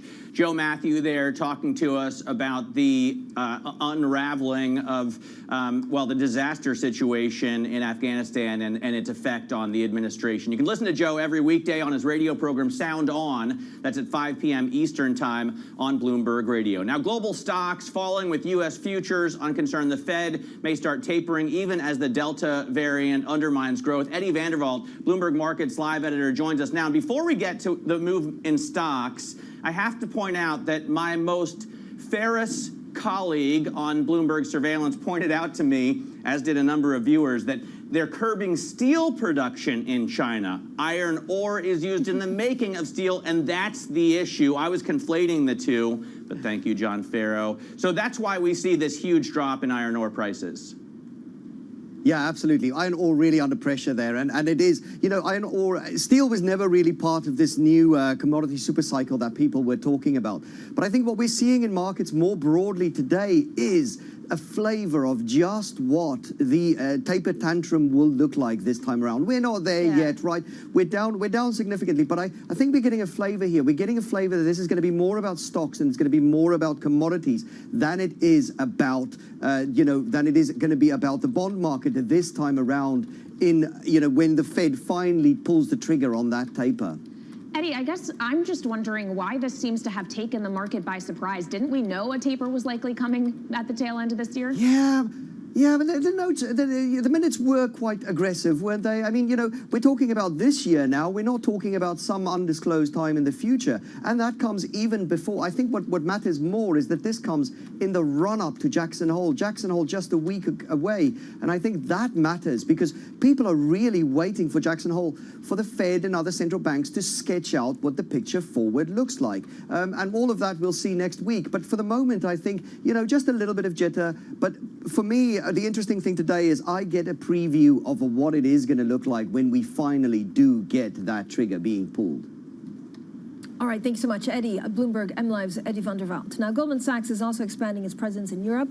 The Wall Street firm just bought the asset management arm of Dutch insurer NN Group. So let's get more on this with our very own Danny Berger. Danny, what does this tell us about the attractiveness of Europe? Well, it tells us that increasingly more banks, just when they buy Europe, they don't want to be buying in the UK. Look, this is a post-Brexit world, so it makes sense for Goldman Sachs to expand their presence in asset management, that they go to the Netherlands, they go to Amsterdam. But what this also does, Francine, is it really extends their ESG offering. NN Investment Group, that's the name of the investment management arm of the firm. About a third of their assets are ESG. So that's really attractive for Goldman at a time when clients are asking for these types of strategies. What about asset management M&A more broadly, Danny? It seems to be really hot right now. What's driving it?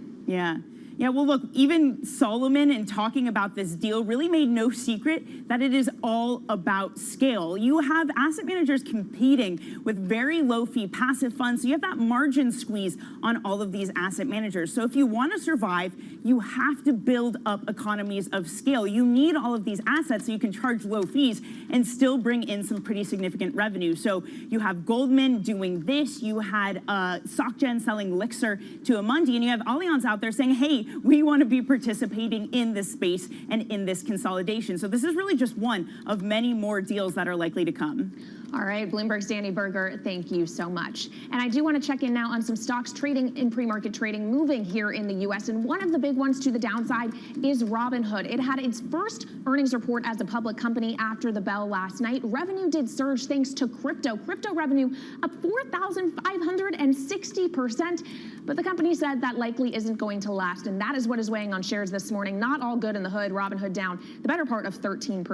Nvidia, though, also reported after the bell a little bit more of a positive story. Of course, it is the biggest U.S. chip maker. It is benefiting from all of the demand, even if supply is still constrained. And it gave a pretty upbeat forecast. That stock up a little more than 1% before the bell. And then, of course, as we were just talking about, commodities under immense pressure today, and that is translating into equities tied to commodities, one of them being midstream oil and gas company New Fortress Energy. It is actually heading for its 9th down day in a row, Francine. It's down about 9.5% before the bell. Kaylee, coming up, Matt Maley, Miller Tabak, Chief Market Strategist, and a little bit later, Neil Schmidt, Foreign Policy Representative for the German Social Democrats. We'll talk markets, and of course, we'll talk Afghanistan. This is Bloomberg.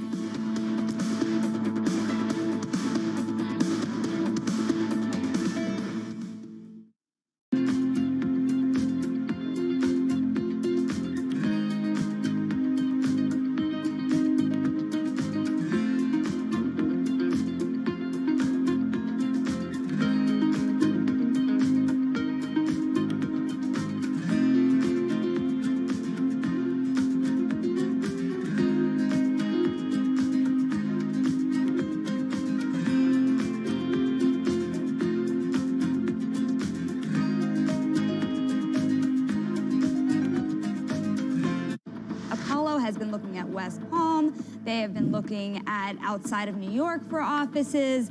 How are you thinking about your footprint as people return to the office and want to work from different places? Yeah, so it's the new Apollo. I think flexibility is the name of the game. When it comes for us in our business, I think that we've really preached the mantra of flexibility. I think we've proven throughout COVID that we can be highly effective. In fact, if you look at the bottom line, I think more effective than we've ever been in our history through a flexible work environment. So as we head back for the fall, we've really preached to all of our businesses to lean in and embrace this flexibility and go where the market goes. We're in a competitive industry. Our portfolio companies are in a very competitive labor environment. And I think businesses that just want to go back to the way things were are missing a huge opportunity to learn from what's gone on over the last 18 months.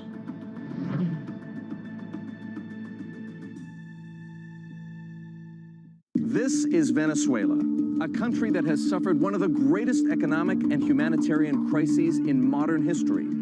Today, it appears Nicolás Maduro and his government are prepared to negotiate an agreement that might end U.S. sanctions and pave the way for free and fair elections. Hopefully, we can find paths of closeness, of respect. Join Bloomberg Television for a special report, Inside Venezuela, Friday at 7.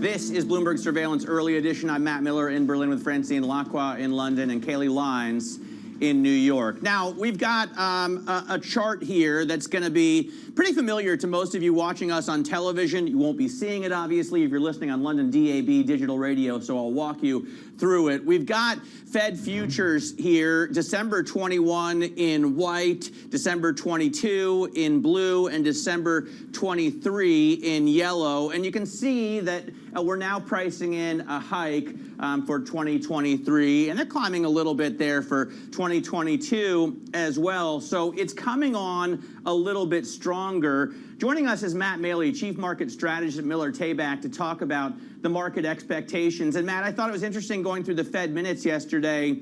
Various participants thought we could see a reduction in asset purchases in the coming months. Several indicated it was more likely to be appropriate early next year, but most thought this year was the time for it. Is this a little sooner than the market anticipated? Well, I mean, yes, it is a little bit, because they had been saying for a while that's going to be, they would announce it later in the year and it wouldn't be implemented until early next year. Now it's been backed up a few months. So that, that's a concern. But but for the most part, people should have seen this coming. But at the same time, we do understand that when the Fed is going to be, less accommodative, there's going to be less stimulus in the system. It's going to be less there to push the market higher. And that has people coming up, so being more cautious. And of course, like it is usually, it's a combination of things. People are starting to worry about stagflation, with inflation being a problem. Well, how could inflation be a problem if the economy is going to be slower? It's like that's because the inflation is being driven by demand, by supply issues, not demand issues. Matt, is this the start of a longer correction, or is it also a bit of a funny day just because it's August? Well, I think it's probably the beginning of something. And again, the corrections are normal; they're healthy. We haven't, as we all know, we haven't had more than a 5% pullback all year this year. That's very odd. Usually, that doesn't happen. But the thing for me is that again, this whole thing with inflation, you're having a situation where people are worried about the economy slowing down, even though it may not be anywhere near what we saw slow down last year. But like I said, back in the 1970s, we had stagflation because the inflation issue was not because of demand; it was because the supply. They cut the supply of oil and prices went up. This time around, it's this whole supply chain issue that is causing prices to move up, and that looks like that's going to continue longer than people had thought. So that's right now. Matt, the moves we're seeing in the market today are accelerating. The Bloomberg Dollar Spot Index now at its highest since November. The CAC 40 over in France extending its losses now to 3%. With all of this going on, where do you hedge?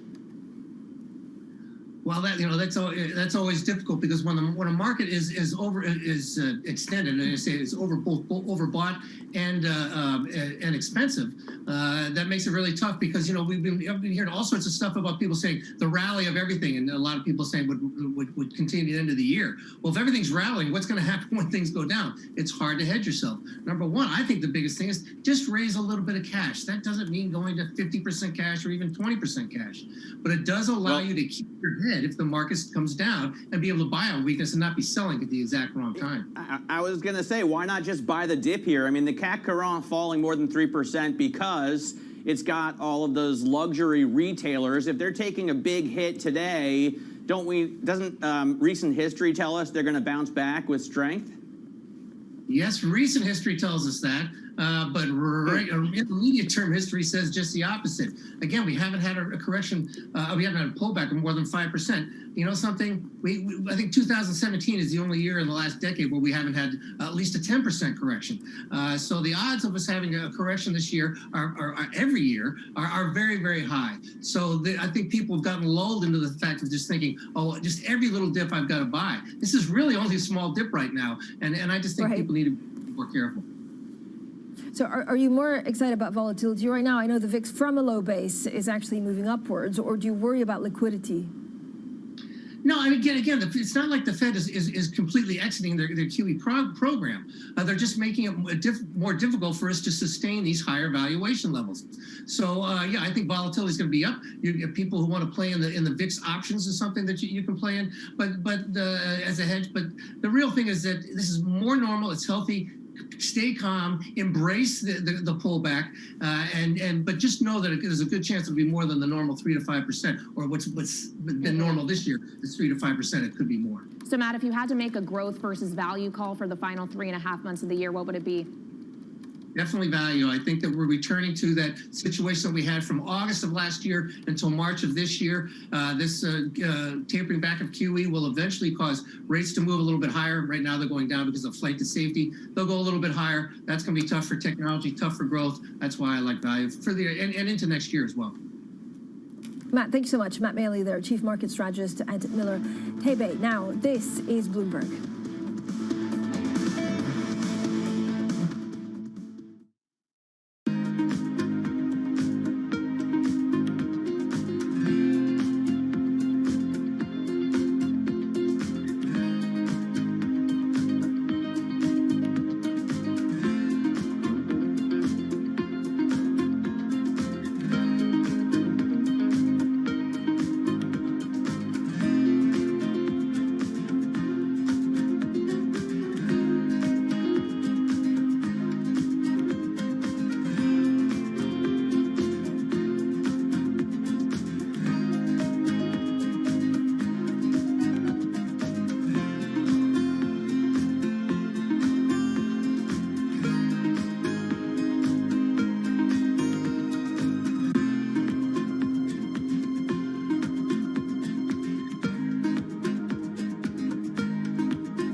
talk about those NPLs.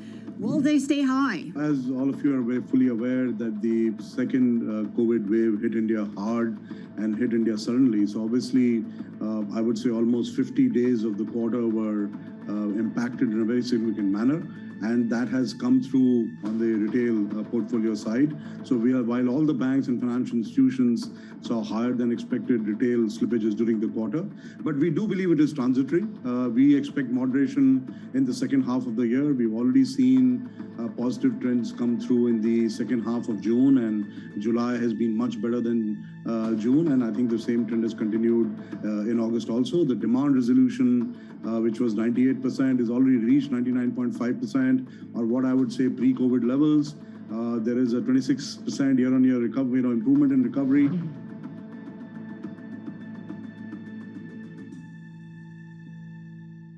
Lots happening on Wall Street. It's the basic law of economics. The Fed is telling us this is transitory. Need to catch up? This is Bloomberg Wall Street Week. I'm David Weston. We've got the information and insights. David, you just hit the nail right on the head. From businesses most influential and instrumental. I support the new framework. We need to invest in our systems. Bloomberg Wall Street Week premieres Friday with replays all weekend on Bloomberg Television and Radio. What were the numbers from the equities division? How well did it do? Well, first 28% decrease as compared to a very, very good Q2 in 2020 is a good resilience, and it's a decrease that is much smaller than the one we have seen with some competitors.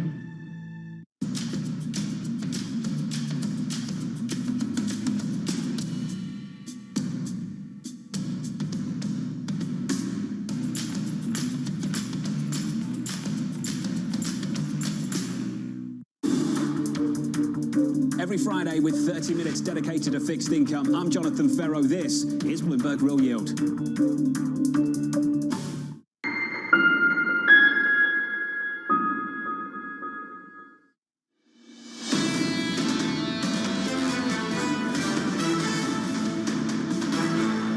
This is Bloomberg Surveillance Early Edition. I'm Kaylee Lyons in New York with Francine Lacqua in London and Matt Miller in Berlin.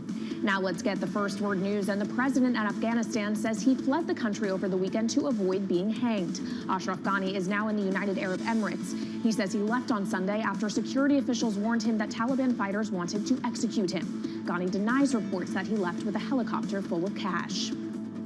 The International Monetary Fund, meanwhile, says that the new government in Afghanistan is cut off from using fund reserve assets. That comes just days before the nation was set to receive $500 million, and it deprives the Taliban of key resources. The IMF says Afghanistan cannot use the money because the new regime lacks international recognition. In Haiti, the death toll from that earthquake last weekend has risen to almost 2,200. Meanwhile, tensions have been rising over the slow pace of aid reaching victims. They've complained of inadequate food and material needed to temporarily repair damaged homes. And shares of Alibaba fell to a record low in Hong Kong today. That extended a sell-off into the Chinese tech giants after Beijing hit the industry with new regulations. China says it's studying proposals to further ensure the rights of drivers who work for online companies. And I know that Alibaba story is one that you have a close eye on, Matt, and you're seeing it show up in the ADRs in pre-market trading here in the U.S. as well. Yeah, I just think it's fascinating that we keep seeing these big drops in mega cap tech companies, I should say, in China. And we saw, obviously, in the 13Fs that a lot of famous names had reduced their exposure to China. But I wonder if anybody is brave enough here to take the plunge and go and try and catch a falling knife. I mean, at some point, these companies have to be worth more than the current valuations would suggest. Yeah. Unless, of course, China is really serious about this clampdown and wants to break them up. Yeah, I mean, we're day 3 of the National People's Congress, and what we're hearing on the ground is that this is also about, wealth tax and actually making a fairer society. So it's unclear exactly how far they'll go. It's about politics I know Richard as well, Windsor yeah. with a fabulous note from Richard Windsor saying, look, Tencent is most at risk from it despite good behavior. So coming up, we'll have plenty more on foreign affairs as well. This is Bloomberg.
2023 is entirely online, ostensibly because of the pandemic, but in large part, we're seeing a massive pivot to mostly live streams for video game coverage. We're going to be all online instead of in the convention center for the first time this year, and that promises to be a really different experience.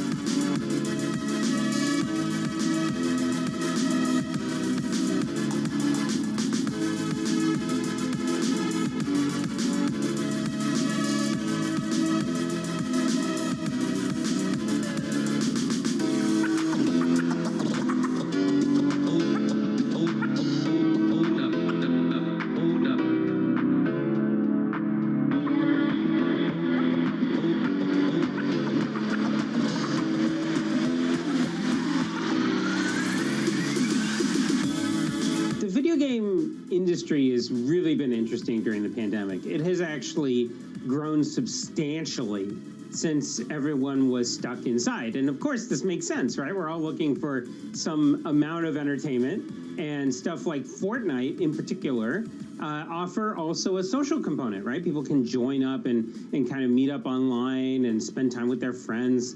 So in a lot of ways, this all makes sense. Right now, about half of U.S. households invest. We'd like to get that number up to 95+%. Investing should be as ubiquitous as shopping online. It should just be something that people do. This is a market that over the past few weeks has made it clear it wants to go higher. It got a little spooked by the idea that geopolitical tensions are rising.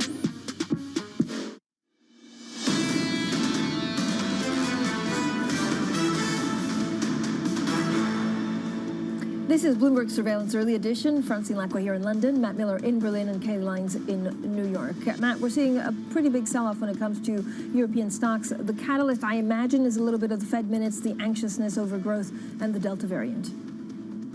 Yeah, absolutely. And I think, you know, the politics coming out of China, the point you just made, are also driving, to some extent, markets. I thought it was really interesting talking to Matt Maley of Miller Tabak when he said, you know what, this could be more. This is likely to be more than just a 3 to 5% pullback. We're seeing a real turning point now. It's no longer just a little bit of softness in indexes, a little bit of weakness, maybe a summer lull or profit taking. There are 3% plus drops here in Europe. We're seeing Brent crude fall to $66. Everyone's piling into the US dollar or the Japanese yen, getting into those haven trades. So I think it's a really interesting day for markets, one that won't soon be forgotten.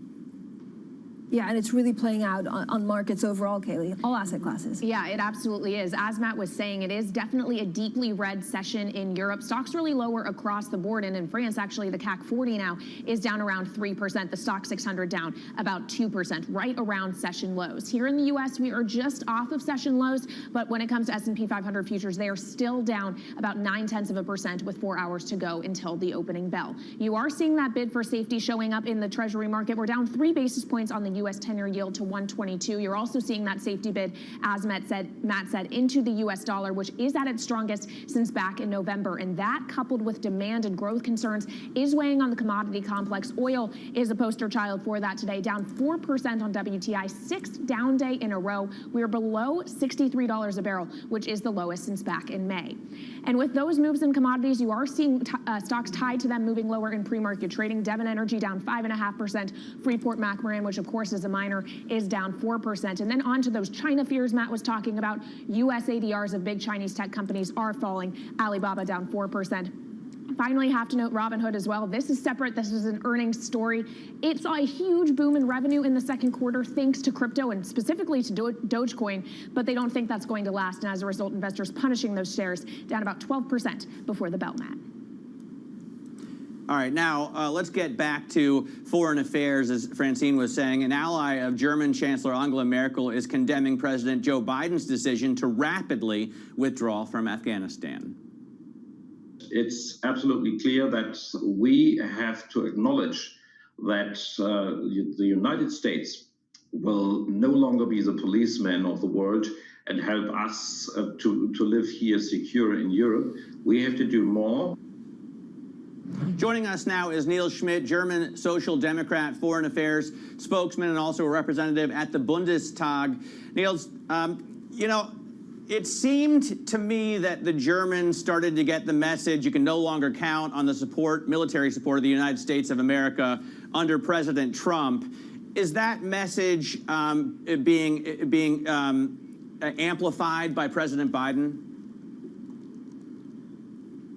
Yes, it is, because if you look at Afghanistan, you have to take into account that we used to have 3 leverage points, and the most important of those was military presence, and this was completely dependent on American military presence, because from the very beginning, and now even with the evacuation mission, we are highly and completely dependent on American forces there. And the 2 other leverage points are international recognition of the Taliban and financial aid to Afghanistan. In this respect, of course, Germany and Europe can do a lot on its own, but still, we have to recognize that starting with the Obama administration, America has started a relative withdrawal from world affairs, especially when it comes to the Middle East and to the immediate European neighbors. So we have to take on more responsibility as Europeans. That's true. Niels, President Biden said that the U.S. was prepared for every contingency and later said that this disaster unraveling in Afghanistan was unavoidable. Do you agree? In a sense, yes, because it seems that the Afghan forces on their own were not capable or not willing to fight back against the Taliban. But we also have to admit that there was a bad miscalculation on our side regarding the strength, the military strength of the central Afghan government and its forces. And this came as a surprise to all of us. Last Friday, our intelligence service told us that Kabul will not fall soon. And 2 days later, well.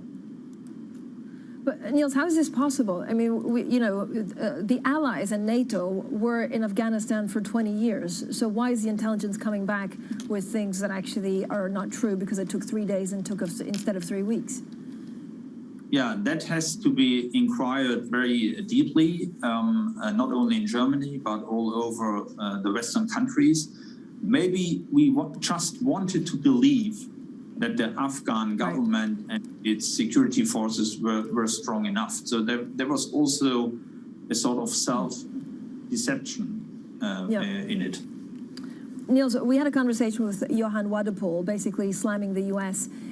Because of what's happening in Afghanistan, saying the U.S. is no longer the world policeman. What does it mean for Europe? What does it mean for Germany going forward?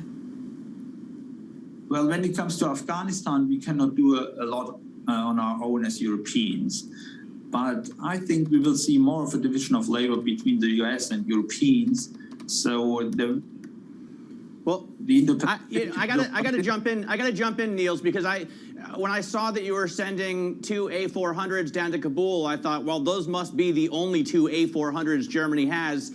The lack of equipment, the lack of personnel that the Bundeswehr has had over the past years, I mean, there's stories of soldiers training with broomsticks because they don't have enough rifles. Is that something that you've got to do something about?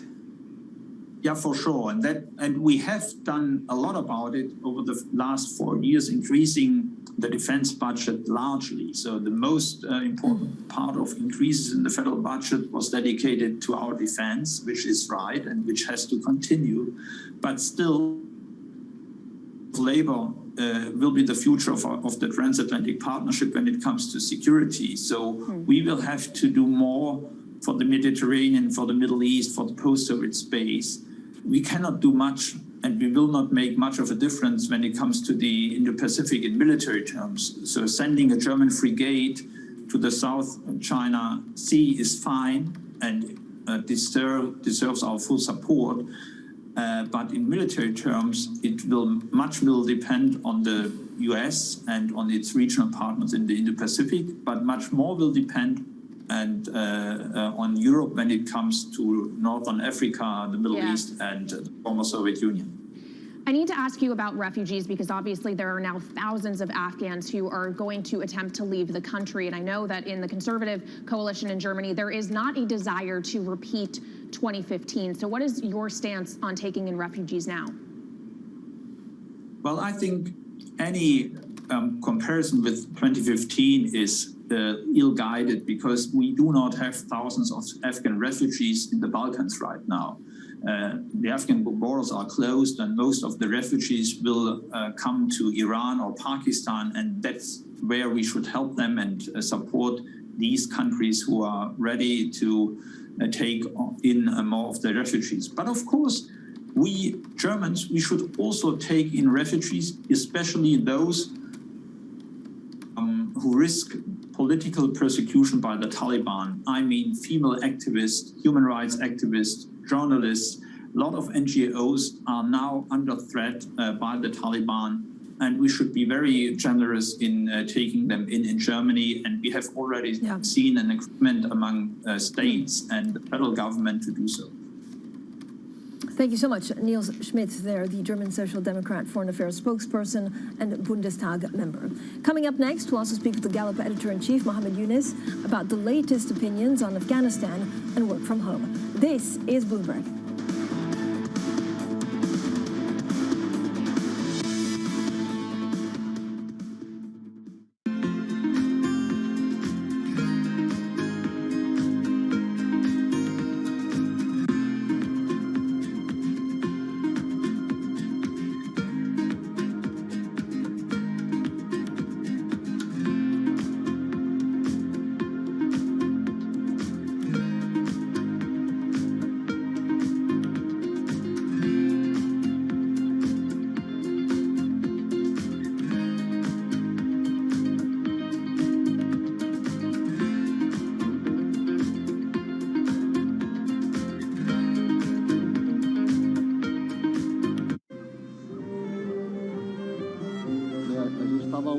Sem se apresentar, as escolas estão começando a reabrir, os teatros não vão reabrir tão cedo.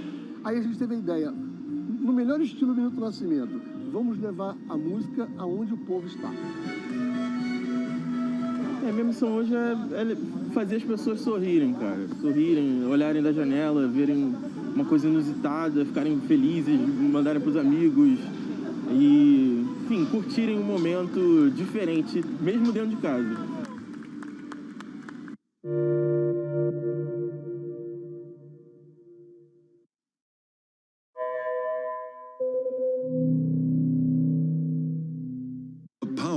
Bloomberg. Let's get the session started and wrap up the trading week. News. Who knew that one earnings story could take the entire market? There's upward pressure on wages. Analysis. This is really a slow, ongoing implosion. Context. Is there veracity to this granular data of ADP? It's an ugly report. The power of the Bloomberg terminal.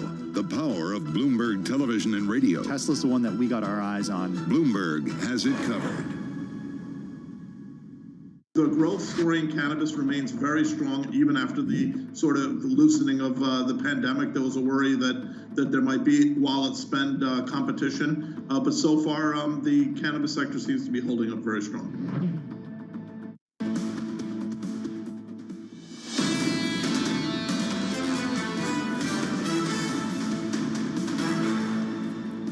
This is Bloomberg Surveillance Early Edition. I'm Francine Lacqua in London, Matt Miller in Berlin, Kelly Lyons in New York.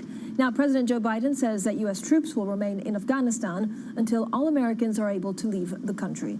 According to a recent Gallup poll, Americans are evenly divided in their views on whether it was a mistake for the U.S. to send troops there in the first place. Well, joining us now is Mohammed Yunus, Gallup editor-in-chief. Mohammed, you always make us smarter on the thinking of American citizens, so it's always valuable to have your latest polls. What's the think on Afghanistan? Some of the questions that you've asked, I imagine, are very wide-ranging.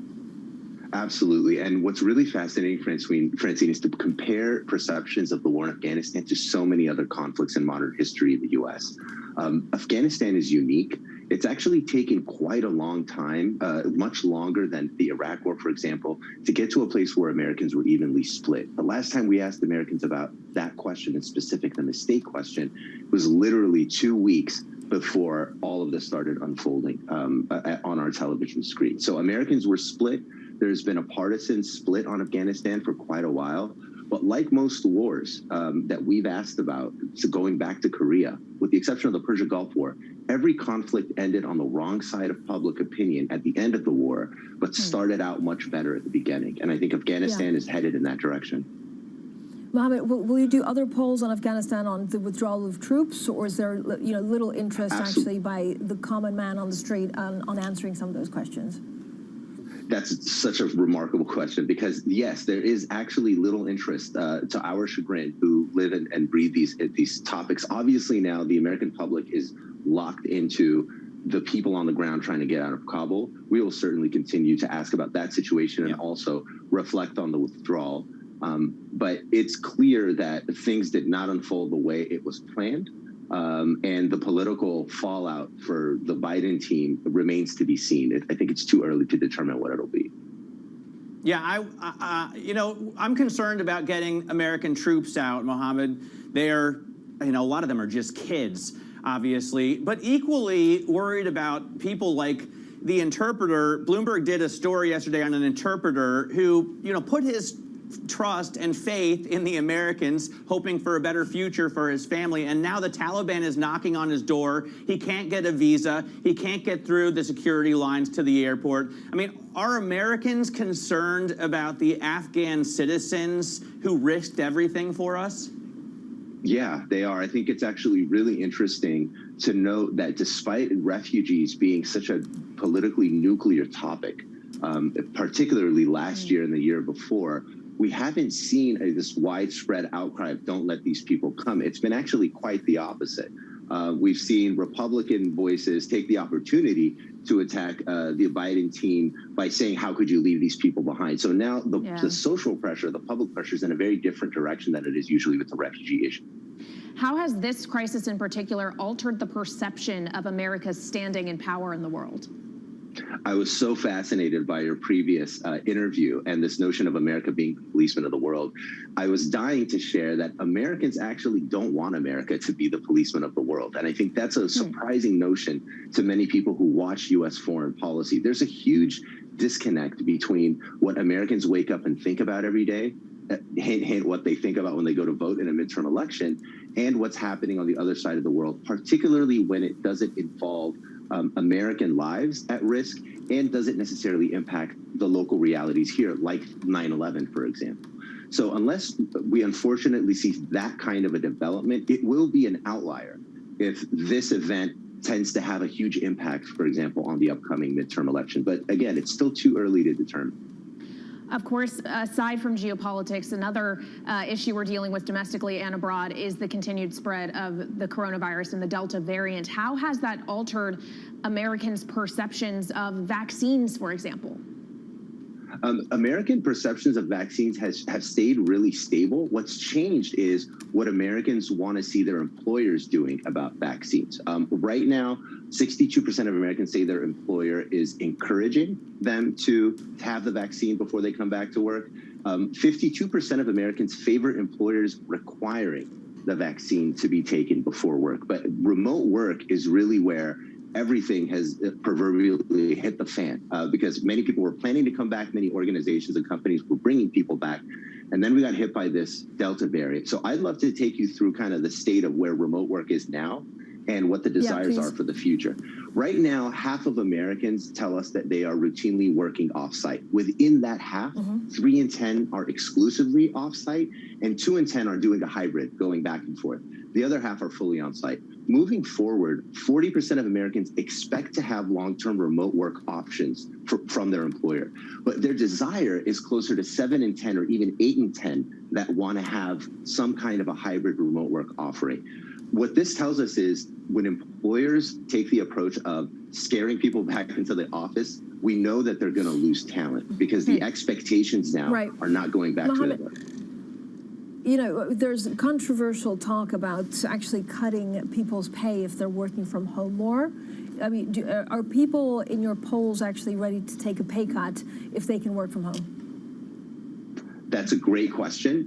It's certainly a major factor in whether or not people are going to consider moving. The other piece to this is, can they find another opportunity, right? So if my employer is going to cut my pay in this labor market, I might have great opportunities at another organization where they're not going to cut my pay. So I think it's really hard to have a definitive answer on that question, but certainly pay is a really critical part of the remote work consideration generally. It's not just that people are focused on living far away and not commuting. They certainly don't want to take a massive pay cut, especially if their hours are not going to change. Mohammed, what's driving the vaccine hesitant in America? I mean, there's an extreme contingency that believes, Bill Gates is trying to inject them with 5G nanobots, but there's obviously a much more down-to-earth group that is just concerned about the efficacy or the effects then of the vaccine. Is that changing? No, it's not, actually. Persistence of the people who are refusing to take it, we haven't seen change. The number one issue is absolutely that they cite is the fact that there isn't a lot of information, or they want more information, or they're concerned about the quickness of the approval process. But we're not seeing a lot of movement, frankly, in attitudes about the willingness to take the vaccine itself. Mohammed, thank you so much for joining us. Mohammed Yunus there, the Gallup editor-in-chief. Now, coming up a little bit later, we'll be hearing from Andy Slavitt, the President Biden's former top pandemic advisor, rather. That's on Balance of Powers at 12 p.m. New York time, 5 p.m. in London. That'll be a conversation on boosters and, of course, vaccines. This is Bloomberg.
Exceptional Q2. It's time. The narrative of the day is strong earnings. Bloomberg has the numbers. We have about $12 trillion worth of market cap right here. Find out who's winning. Tesla beating across the board. And who's losing. That's actually pretty rare for Amazon. They typically don't miss on that scale. And the voices to give you the important news. Samsung reported another stellar quarter of earnings. We are very clearly looking with confidence about what's next. Bloomberg Television, your home for earnings season. Trading revenues coming in better than expected. Everything cash, $1.4 trillion of cash. One of the most notable aspects of this report that was stellar.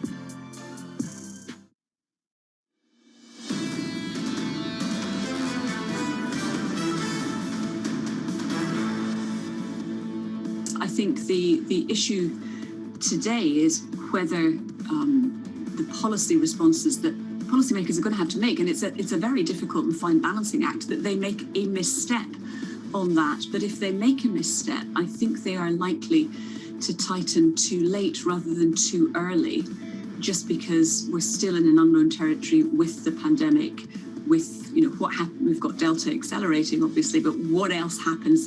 Could this be another mutation? Dame Ann Richards there, the chief executive of Fidelity International, speaking earlier on Bloomberg. Tom Keene, co-anchor of Bloomberg Surveillance, joins us now. And Tom, it was interesting, actually, conversation with Ann Richards, where she says that her biggest concern when it comes to policymakers is that they actually delay it too much and we have runaway inflation. Well, that's the timeline, the x-axis. That's going to be a huge theme at Jackson Hole, and I believe it's 9 days. Francine, the morning within the debris of a drawdown, as John Farrow would call it, you have to look for the deepest market. That's always the dollar. I'm going to go to the acclaimed Bloomberg Dollar Index. This is very good math, folks. This is really everybody in, including renminbi, out to 6.49 yuan, a weaker Chinese renminbi. And we're sort of breaking out of the present range to get above the proverbial pink line. And a climb in moving average study would be a huge deal. We're not there yet. Tom, I thought of you when I was reading the minutes yesterday. They say various participants saw a reduction in coming months. Several indicated it would be appropriate next year. But most judged it could be appropriate this year. It does seem to have at least marked a turning point for markets, right? Because we see big movements in FX, 116 and 136 on the euro and pound respectively. Big movements in oil down to 66 on Brent. Big movements in the dollar, as you show, and the yen. I mean, people are going to havens. People are going to havens, and we're beginning to see an impact. What you do is you bring up each of the charts, Matt, on the terminal, and if they're within the range, well, they don't get my attention. Once they break out of a range, up or down, whichever the series is, that gets my attention. There's very few of these series yet breaking out of their range, including the 10-year yield. Interesting. Tom, thank you so much. Tom Keene, co-anchor of Bloomberg Surveillance, shortly with the program. Now, here's a look at what else we're watching. Kaylee, what's on your mind? I'm watching commodities, Francine, and Matt was just alluding to this. Plunging iron ore futures in the Asian session. You have copper, oil, pretty much any industrial metal that you can think of is also down today. Both crude and copper down more than 3%. And to me, is this just a Fed story? Is this a stronger dollar story? Or is this a concern about China and demand and the crackdown in steel production, Matt? There's a lot of factors now that seem to be working against the commodity complex. I never thought of the etymology of John Farrow's name. I wonder if he watches iron ore more closely than others because of that connection. I'm watching initial jobless claims. We're looking for 364,000, but the Delta variant has really thrown a wrench into a lot of different works. So we'll see if it hits the U.S. labor market as well. Obviously, it's not as big as the granddaddy of all economic statistics, non-farm payrolls, but it's still one that I think the market is going to pay relatively close attention to coming at it. It's coming out at 2:30 my time. So what's that? That's 8:30 Wall Street. Yep. This is a great way of calculating maths, actually. Just go around the world with like time zones. That's what you should do with little kids in the classroom. Now, I'm looking at the prolonged, of course, chip shortage, and it's increasingly biting into the automobile industry with Toyota's output, for example. And worsening.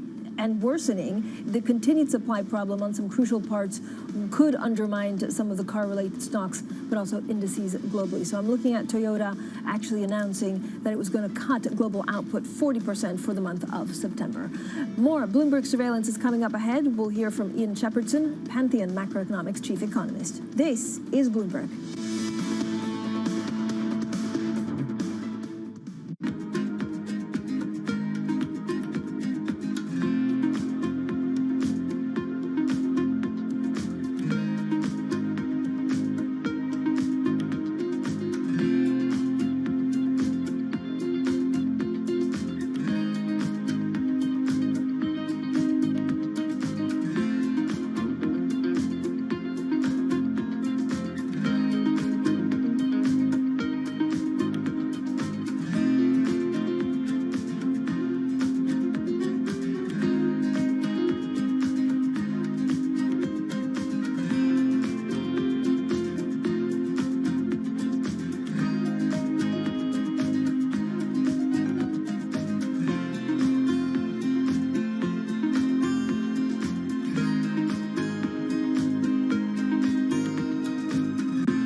You can now fly into the UK from the United States. What about some reciprocity? No, so the opening up by the UK government was terrific. We saw, in fact, the day that it was announced, we saw our daily new bookings triple between JFK and Heathrow. So that was great. And as a US-based carrier, honestly, most of what we're going to sell is going to be in the US. So that was great for JetBlue. The US government should open up. There is no reason not to. You know, you can fly from countries that have much higher COVID infection rates, but you can't come from countries in Europe where infection rates are much lower. That is not a risk-based approach. When it's going to open up, I couldn't tell you. It's something that we and the other airlines in the US continue a dialogue on with the administration. By Christmas? I mean, hopefully even sooner than that. But of course, I don't really know. It's really hard to predict how they're thinking about it. Bloomberg has enhanced search on the terminal to deliver what you need when you need it. Now, you can simply type phrases in everyday English in the command line. Compare financials. Find people. Analyze markets. You can enter phrases or ask questions. What do you want to know today? Ask a question or visit SearchGo to find answers now. How are you navigating what seems to be a really tough situation better than almost anyone else? We've worked hard on the supply chain. There's no question there's a lot of work to do in the supply chain for semiconductors. And we're happy that we were able to exceed our second quarter guidance as well as, guide up for the rest of the year.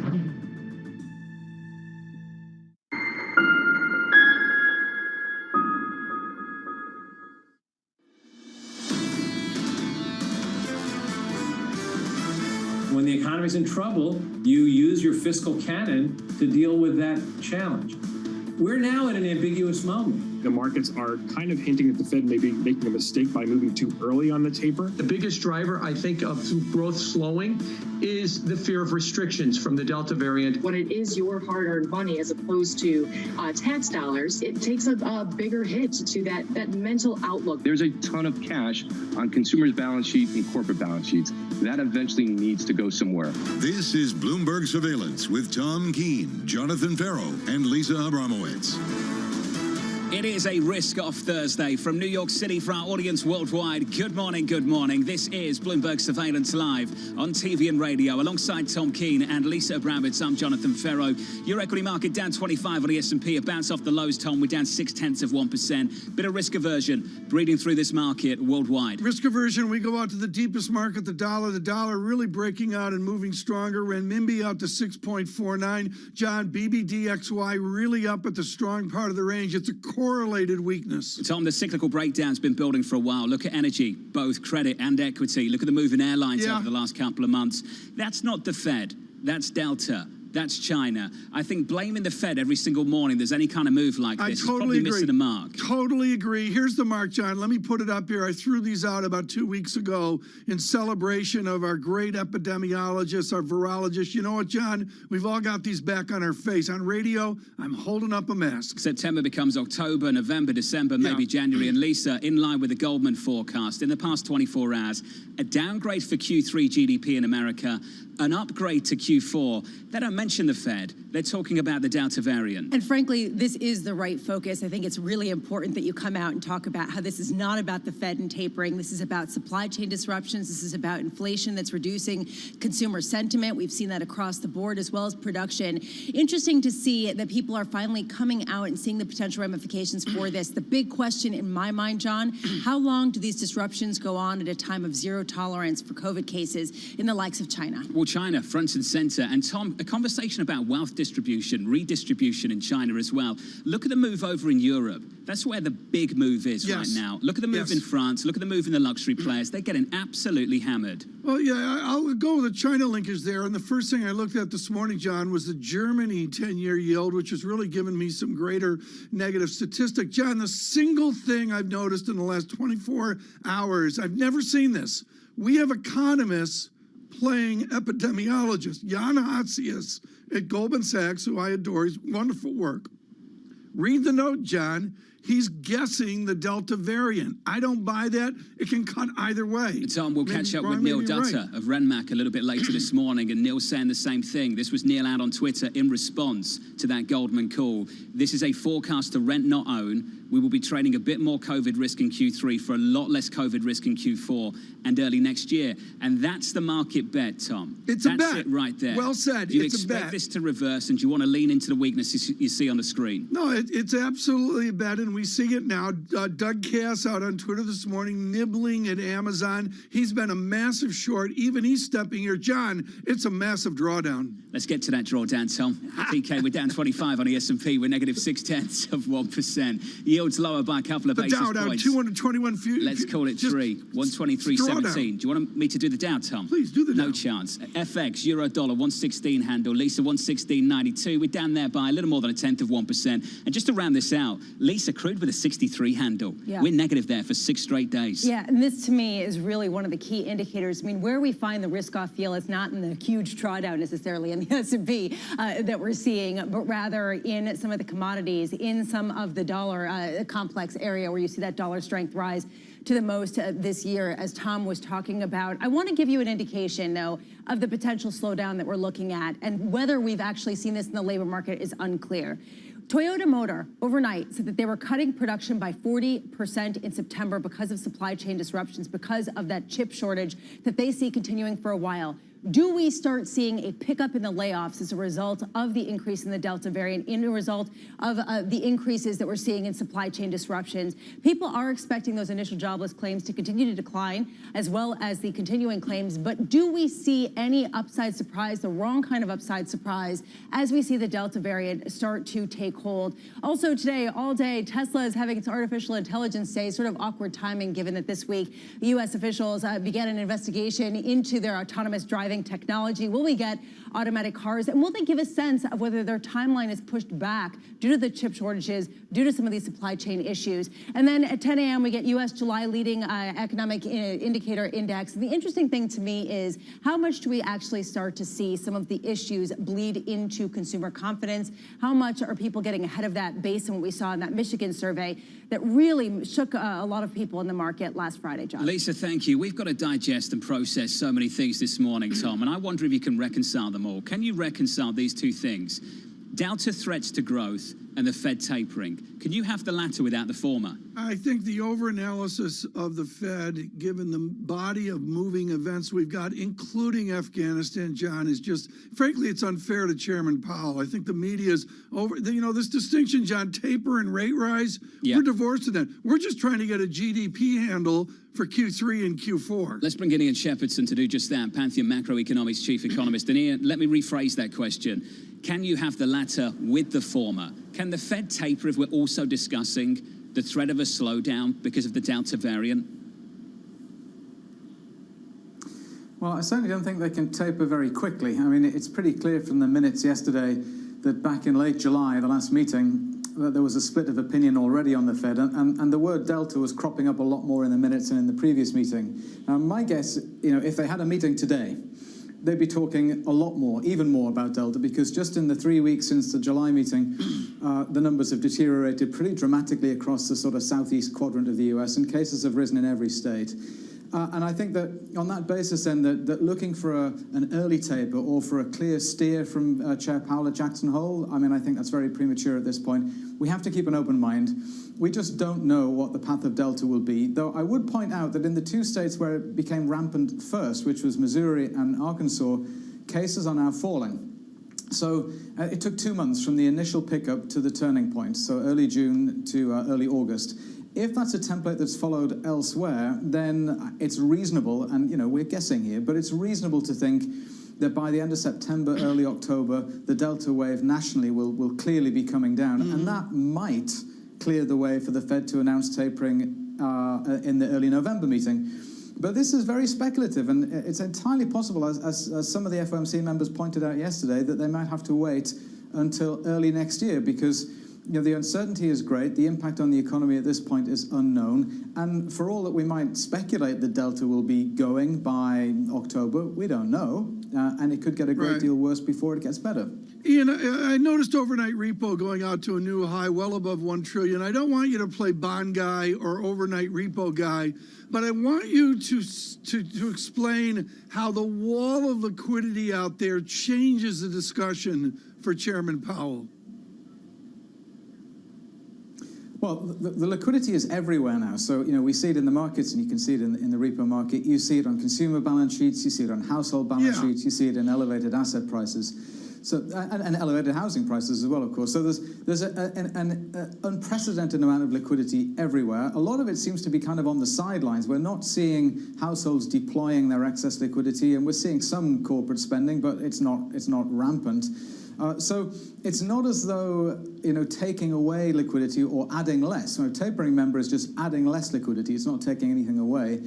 It's not clear to me that it would have any meaningful impact on the real economy, but of course it has a massive potential impact on market expectations, perceptions, and again, as some FOMC members noted yesterday, it's very difficult to separate the idea of tapering from tightening. And the problem is that if you give the markets an inch by starting to taper, then they take a yard and start fretting about imminent rate hikes. And however much the Fed might want to push back against that idea, once that hair is running, it's very hard to stop it. So, in that case, if you want to be cautious and you're worrying about Delta, don't start the hair running immediately. Wait until Delta has subsided. After all, the last core inflation print for July showed that spike is really, the reopening spike is beginning to recede. We're seeing a pickup in wage growth, but we're also seeing strong productivity growth. So the unit labor cost environment is pretty favorable. And so I think to make this argument that the inflation spike might be transitory, I think is a solid idea. And in the face of the Delta uncertainty, why not wait a couple of months? What difference does it make? Ian, good to catch up, as always. Ian Shepperson there, Pantheon Macroeconomics Chief Economist. Lisa, why not wait? Why not wait until September 3rd for the next payrolls report? What can Chairman Powell say next week? Well, the incredible irony here is that the longer that the Delta variant continues to be a problem, we're seeing more inflationary pressures on the margins when it comes to some of these supply chain disruptions. How does the Fed deal with that, right? How does the Fed deal with the fact that consumers are getting less buying power in the store? Can they really affect anything with that? What does it do to not taper in order to stimulate the economy? I'm just struggling to get my head around how the Fed addresses issues that are way beyond their control. And many people are asking the same questions. Let's ask the question of the data. Lisa, you've followed the consumer confidence data far more than I have over the last couple of weeks, the last number of months. Last Friday, the weakest since 2011. And the question I think a lot of people are asking, every time we have a downside surprise in the economic data, a higher price is now starting to crimp demand, weigh on confidence. Well, and we've seen that in specific industries, and frankly, other data that we got out this week confirmed that really disappointing read that we got, where basically higher prices are crimping people's willingness to spend. You're also seeing a runoff on the stimulus checks. You're also seeing a great disappointment that we're seeing a resurgence in the Delta variants, and you're seeing this in home builder sentiment. You're seeing that in the retail sales disappointment. There is a series of data points that really confirm this, John. If there is a consensus right now, Tom, on this economy, it's recovery delayed, not derailed. And that was the view from Goldman overnight, I think. Yeah, and John, I would go out further, and this goes to what we've seen from J.P. Morgan, from Goldman Sachs, and others, is the measure of where we land. And I really want to emphasize Goldman Sachs 2022 is not only where we land lower GDP, but it's the deceleration to get there. What do you want to own in this market? We'll ask that of Stuart Kaiser at UBS. He'll join us in the next hour at 7 a.m. Eastern Time. Here's the price action. We're down 24 on the S&P. We're negative 0.55%. Yields are in. Treasuries are bid. We're lower 2 basis points to 123. And in the commodity market, we've had 6 days of this now. 6 straight days on the run for crude. Lower, down by 3% at 63.54. From New York, this is Bloomberg.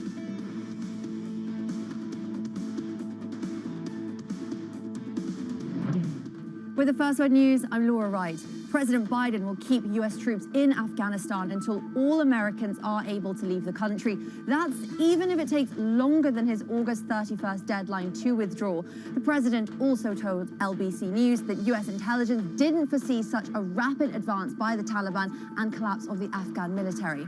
The president of Afghanistan says he fled the country over the weekend to avoid being hanged. Ashraf Ghani is now in the United Arab Emirates. He says he left on Sunday after security officials officials warned him that Taliban fighters wanted to execute him. Ghani denies reports that he left with a helicopter full of cash. Most Federal Reserve officials agreed last month they could start slowing the pace of bond purchases later this year. That's according to minutes from policymakers meeting last month. The officials judged that enough progress had been made toward their inflation goal and gains had been made on employment. A new study says that coronavirus vaccines are less effective against the Delta variant of the disease. That could lead to a push for booster shots for fully vaccinated people. The British study that the Pfizer and BioNTech vaccine lost effectiveness in the first 90 days after full vaccination. Goldman Sachs is expanding its presence in Europe. The firm has agreed to buy the asset management arm of Dutch insurer NN Group for around $1.9 billion. About three-quarters of the business's $355 billion in assets are backed by environmental, social, and governance criteria. Global news 24 hours a day on air and at Bloomberg Quick Take, powered by more than 2,700 journalists and analysts in more than 120 countries. I'm Laura Wright. This is Bloomberg.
Access the financial world on demand. Hear from leading economists, policymakers, and industry experts via live and on-demand webinars, only from Bloomberg. Start exploring to see what's moving the markets. Visit Bloomberg.com/webinars. We can come together to help less developed, fragile, vulnerable countries with adaptation and resilience, and we can do what we developed world need to do to reduce the damage being done by our practices of the way we produce energy. But how likely is it that we keep that 1.5 degrees within reach? Well, look, the Paris Agreement said well below 2 degrees. That's what everybody signed on to. What is well below? It's certainly not 1.9 or 1.8. It's somewhere close to the 1.5 degrees. And so I think it's very important to do it because every decimal point of rise in temperature is remarkably compounded in the damage that it does. We're at 1.2 degrees today, and you see what's happening. Imagine what happens when you're at 3 degrees or so, which is the track that we are currently on. This is Venezuela, a country that has suffered one of the greatest economic and humanitarian crises in modern history. Today, it appears Nicolás Maduro and his government are prepared to negotiate an agreement that might end U.S. sanctions and pave the way for free and fair elections. Hopefully, we can find paths of closeness, of respect. Join Bloomberg Television for a special report, Inside Venezuela, Friday at 7.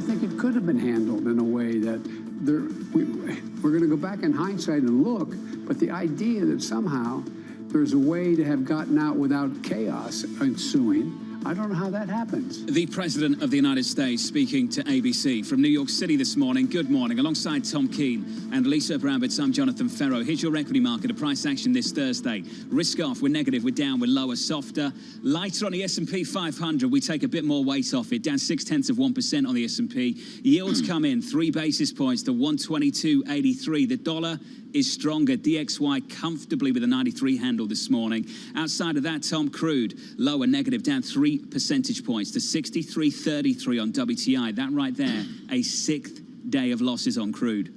Yeah, there's no question about that. And to take it over to the global price, maybe what China worries about, Brent crude from 70, John, down to 66.33 as well. Washington is turned upside down in this August of 2021.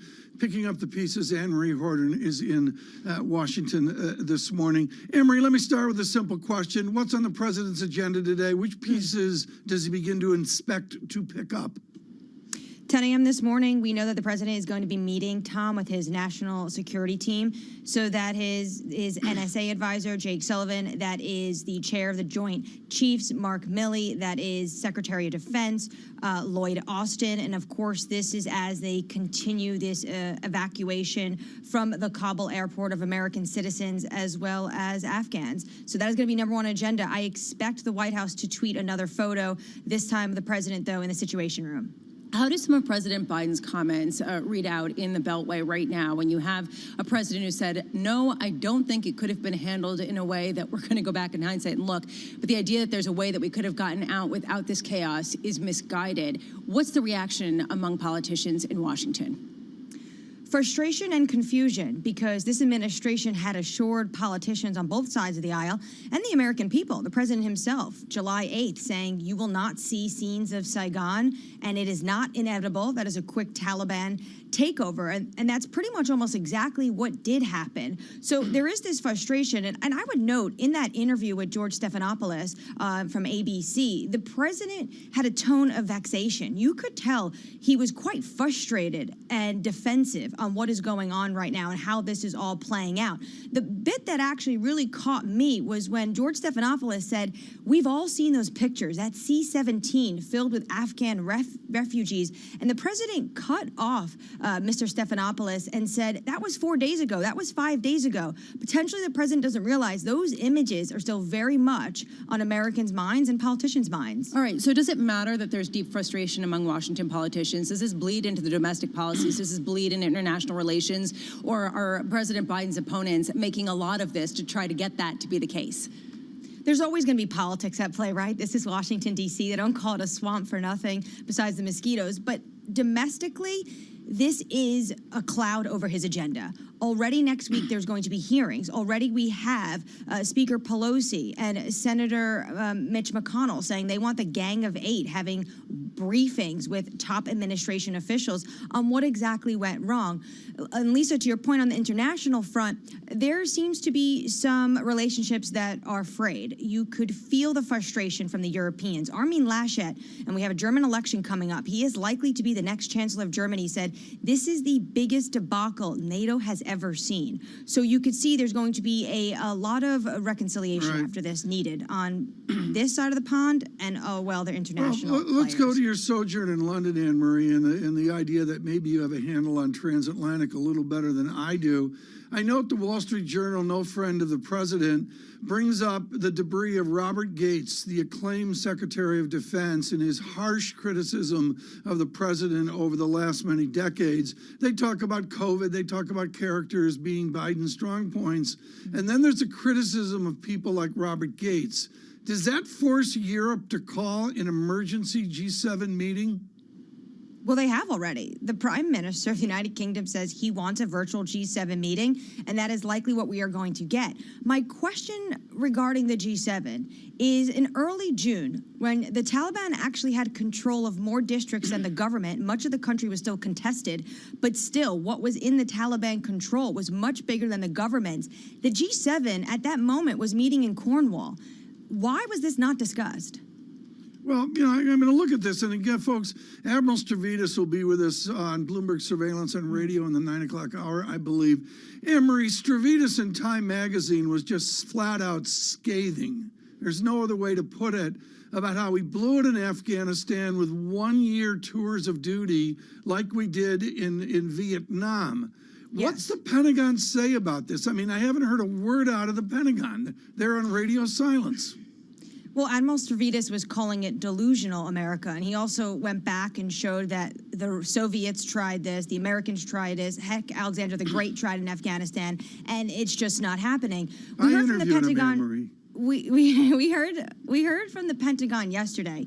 The thing that stuck out for me from the Pentagon was General Mark Milley talking about the fact that we knew that it could be a quick takeover, but the quick takeover was going to be months. No one knew it would fall in 11 days. So that bit of intelligence was interesting. Another point of this briefing was reporters pressing them about why did we leave Bagram Air Base in early July? Wouldn't Bagram Air Base, with its 2 runways, be a better place to evacuate Americans and Afghans? And General Milley said, that's a great question. Anne-Marie, we've got to leave it there. Our Washington correspondent down in Washington, D.C. Anne-Marie, we'll catch up a little bit later. Let's look at this market. That's where the moves are. That's where the attention is for our audience right now. We're down 24 on the S&P. We're negative 0.5%. Yeah. A story that has not been talked about enough this morning. In China, there has been a high-level party meeting led by Xi that is asking for high-income groups to give back to society more. Tom, it is so important to look at this move in Europe and look at the names. It's Kering, down 7%. It's LVMH getting absolutely whacked, down by 4.6%. It's the miners, it's Anglo, it's Antofagasta. For the last 5 years, most growth scares have been born in one country, Tom, China. And that's the story again this morning over in Europe. It's why the Stock 600 is getting absolutely slammed, and it's down 1.75%. Well, there's the political moves here in China, including the headline out moments ago across Bloomberg. China regulators ask Evergrande Group to resolve debt risk. So to me, it's a stew in China. More, John, and it does speak of, can they make the 6% GDP bogey? And like in here, it's up in the air. I don't have any wisdom on that. We got a threat of slower growth, 1. And then 2, on top of that, Lisa, you've got a conversation about wealth redistribution in China as well. And in Europe right now, that's a problem for both, 1, the miners, and 2, the luxury players, which make up a decent chunk of some of these equity markets. Step by step, Xi Jinping seems to be really making moves on his agenda. And frankly, he does not seem to care about the slowdown that results. Yeah. This is a game changer for markets, and we're seeing that across the board. Might not be as sexy as saying Fed taper on, taper off, Tom, but when you look at the moves in the equity market this morning in Europe, John, that's what's going on. Is that sexy? We're having a conversation on wealth. We're having a conversation on wealth redistribution when Tom at the Keene household. Yeah, I bet you are, Tom. Yeah, we are. Let's shop in with Kering. It's called back to school. And LVMH. Got to buy the Apple iPads. Is that right? That's in there. That's spanking new HBO Max. How looks many? Great on that puppy. From New York. How many? This is Bloomberg.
Lots happening on Wall Street. It's the basic law of economics. The Fed is telling us this is transitory. Need to catch up? This is Bloomberg Wall Street Week. I'm David Weston. We've got the information and insights. David, you just hit the nail right on the head. From businesses most influential and instrumental. I support the new framework. We need to invest in our systems. Bloomberg Wall Street Week premieres Friday with replays all weekend on Bloomberg Television and Radio. I think what we've seen during this period of time is that communicating via video is not a fad. We are using it in all aspects of our lives, for work, for learning, for communicating, for staying in touch.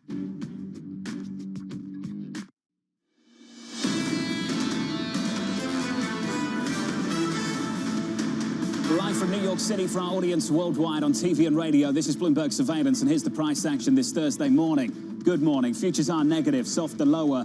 We're down by about 0.6% on the S&P. We're negative 1.4% on the Russell. The Nasdaq off by 0.4%. So many things going on this morning that we need to work through. A ton of contradictions as well. Here's one for you. Can you have the Fed tapering if we're also worried about a slowdown globally? Can you get one with the other? Does the latter make sense with the former? We need to talk about that. In the bond market right now, 2s, 10s, and 30s, yields shaping up as follows, 122.83. Yields come in 3 basis points on 10s, on 30s down 4 to 185.68. That's a flatter curve. It's a bull flattener. It's led by the long end. That's the story in the United States right now, but I think we do need to spend a bit more time talking about the story globally. This has been building for a while. Switch at the board and finish on this. We've seen the move in the airlines. We've seen the move in the energy players. We've seen a move in crude. We've had 6 days of this now, Tom, down to 63.18. We're off by 3.5%. On copper, we're down 3.2%. That's copper futures. I hate that. You love that. We did it for you, Tom. At the LME, 8,776 at the LME, John. I appreciate it. I do this for you, and you do that for me. That's a partnership. It's love. It's beautiful. China. That's what we need to be talking about, Tom. China. Every growth scare, pretty much every growth scare for the past 5 years has been born in China. And when China starts talking about restrictions, slower growth, and wealth redistribution, who does that hit first? Outside of China, EM, it's Europe. Look at the CAC 40 this morning. Look at the miners. Look at the miners in London. Look at the luxury players in France, in Paris. That's what's getting absolutely hammered. Does that sound like there's a story about Fed tapering, Tom? No, or a story about China? I strongly agree, John. The idea that the Fed, the Fed analysis here has become secondary. As Goldman Sachs in their first sentence starts with the Delta variant. It's a different discussion now, John, than 10 days ago. And Tom, you're right to bring up the Goldman call, because the Goldman call, I'll summarize it as follows. A downgrade for Q3, an upgrade to Q4 into 2022, largely because they're pushing this out. They think the give back will be in the later quarters, and that ultimately we get through this. But the downgrade, to your point, Tom, wasn't on the Fed. The downgrade was on Delta. And that full service sector recovery we've been waiting for, ultimately delayed. I'll give you the Q4, and this goes to our guest we're going to bring in right now. Very clearly, Goldman looks for a slowdown into the end of 22 as they use the dreaded D word, deceleration. Right now, to continue this discussion, to advance it within the stew out there, Andrew Slemon joins us with Morgan Stanley. Thrilled to have him on with decades of perspective. I guess it's an August volatility, Andrew. You and I have seen this before. Every story is different. Every August is different. Ben Laidler at eToro writes a scathing note to the bears this morning saying you're wrong. He said margins are there and they're so good. He says the weighting in technology stocks will actually increase in the coming years. Can you look out past this gloom and see better margins and better tech increase? Wow, that's a loaded question. So, yeah, I mean, I think it's quite likely that these mega cap tech stocks reported great numbers. I don't think they're as expensive the way they were, in the year 2000. So I could see their valuations continuing to move higher. Earnings have been better than what people expected. So I think they could continue to move up. I think what we're seeing, I totally agree with what Jonathan said. This little summer swoon is not about tapering. It is about China. So do you want to buy into the cyclicals move that we're seeing? The gap low you're seeing take place in Europe, the more energy parts of the market, the energy sensitive parts of this market as well, Andrew? Yeah, I mean, look, I think it's early. You know, the market's down 2%. Could we get a 5%? I don't think it's going to be more substantial than that. And I can tell you why. But I think you want to prepare for stronger growth going into the fourth quarter. You want to prepare for rates. Rates always kind of are weak at this time of the year. I think you want to prepare, get positioned for those areas that have already sold off in anticipation of this summer swoon, which were the financials, the reopening stocks. I think those will come back, but I think it's still early for that. I would, you know, I'd slowly leg into more of these positions over the next couple of weeks. Andrew, what would tell you that you were wrong? How would you know? I think if rates went to 1%, I mean, if rates really got hit, you know, my basic view is that, look, the rates peaked in April. They've been dropping since April. They seem to have put in a floor, and that gives me confidence that the market's already anticipated this slowdown. And so as an equity investor, I got to get in front of the next move, and I think it's higher. But if rates were to really drop to 1% or below, it would challenge that thesis for sure. Andrew, this is an interesting conundrum that I've been thinking about a lot. In the past, in the recent past, low rates were an excuse to go buy stocks. There was no alternative. And now you're saying if we get rates that go lower, that will be bad for stocks. What is the tipping point at which low rates are bad for stocks rather than good? Well, I think what Jonathan was asking, yeah, I mean, that's a great question. I think Jonathan was asking my thesis of buying, you know, kind of the cyclical financials reopening. You know, if rates were to drop lower, those stocks would not, the market would suffer because I think it's a real growth slowdown. I think it would challenge people's earnings estimates, but it would certainly, those stocks would underperform the, you know, the kind of the growthier names. So I think what's underpinned the market this year is simply that earnings have been stronger than what people expected. And if rates come down, I think that's a growth scare, and then suddenly that, you know, that thesis is no longer prevalent. I mean, the reality is earnings estimates for this year and next have been revised higher than the stock market is up this year. So Wall Street is classically behind the recovery. And so I think if, again, a growth scare would suddenly reverse that, and that's why I think it would cause the market to run out of steam. I don't think 1.5% would challenge equity valuations because right now, roughly half the S&P yields higher than the 10-year. That's a very unusual situation. Meanwhile, today, one of the biggest stories, in my opinion, that's perhaps a little below the radar is that Toyota Motor came out and said that in September, their production would fall by 40% because of chip shortages. Just one of the supply chain disruptions that we have seen continue for longer than people had previously expected. Do you think that equity investors have adequately priced in some of these disruptions and the likelihood that they could potentially continue for substantially longer than people originally thought? Yeah, I mean, look, so look, I think as long as it's not a demand-driven slowdown, then investors will look through a chip shortage because that's a supply issue. It's the demand side. If suddenly they said, well, you know, there's not as much demand for our cars, I think that's what would cause a much more weakness. I think if it's chip shortage, the market will look through that. I just don't see it. So. Look, I don't want to sound, you know, it's August. I've been raising cash, you know, we've gotten cash into our funds. I've been sitting on that cash, waiting. But I really want to reiterate the key difference between last summer, we had a 9% correction in August last summer, and this summer, is that last year at this time, you rewind the clock to August 2020, all through the summer, we were getting calls from investors, from advisors saying, my clients think this rally is all, you know, kind of hokum. We're going to have a COVID re-outbreak in the fall, and they want to cash out and get out. And can you keep people from cashing out? This summer, the call that we're getting is, when is a pullback coming? I have too much cash on the sideline. So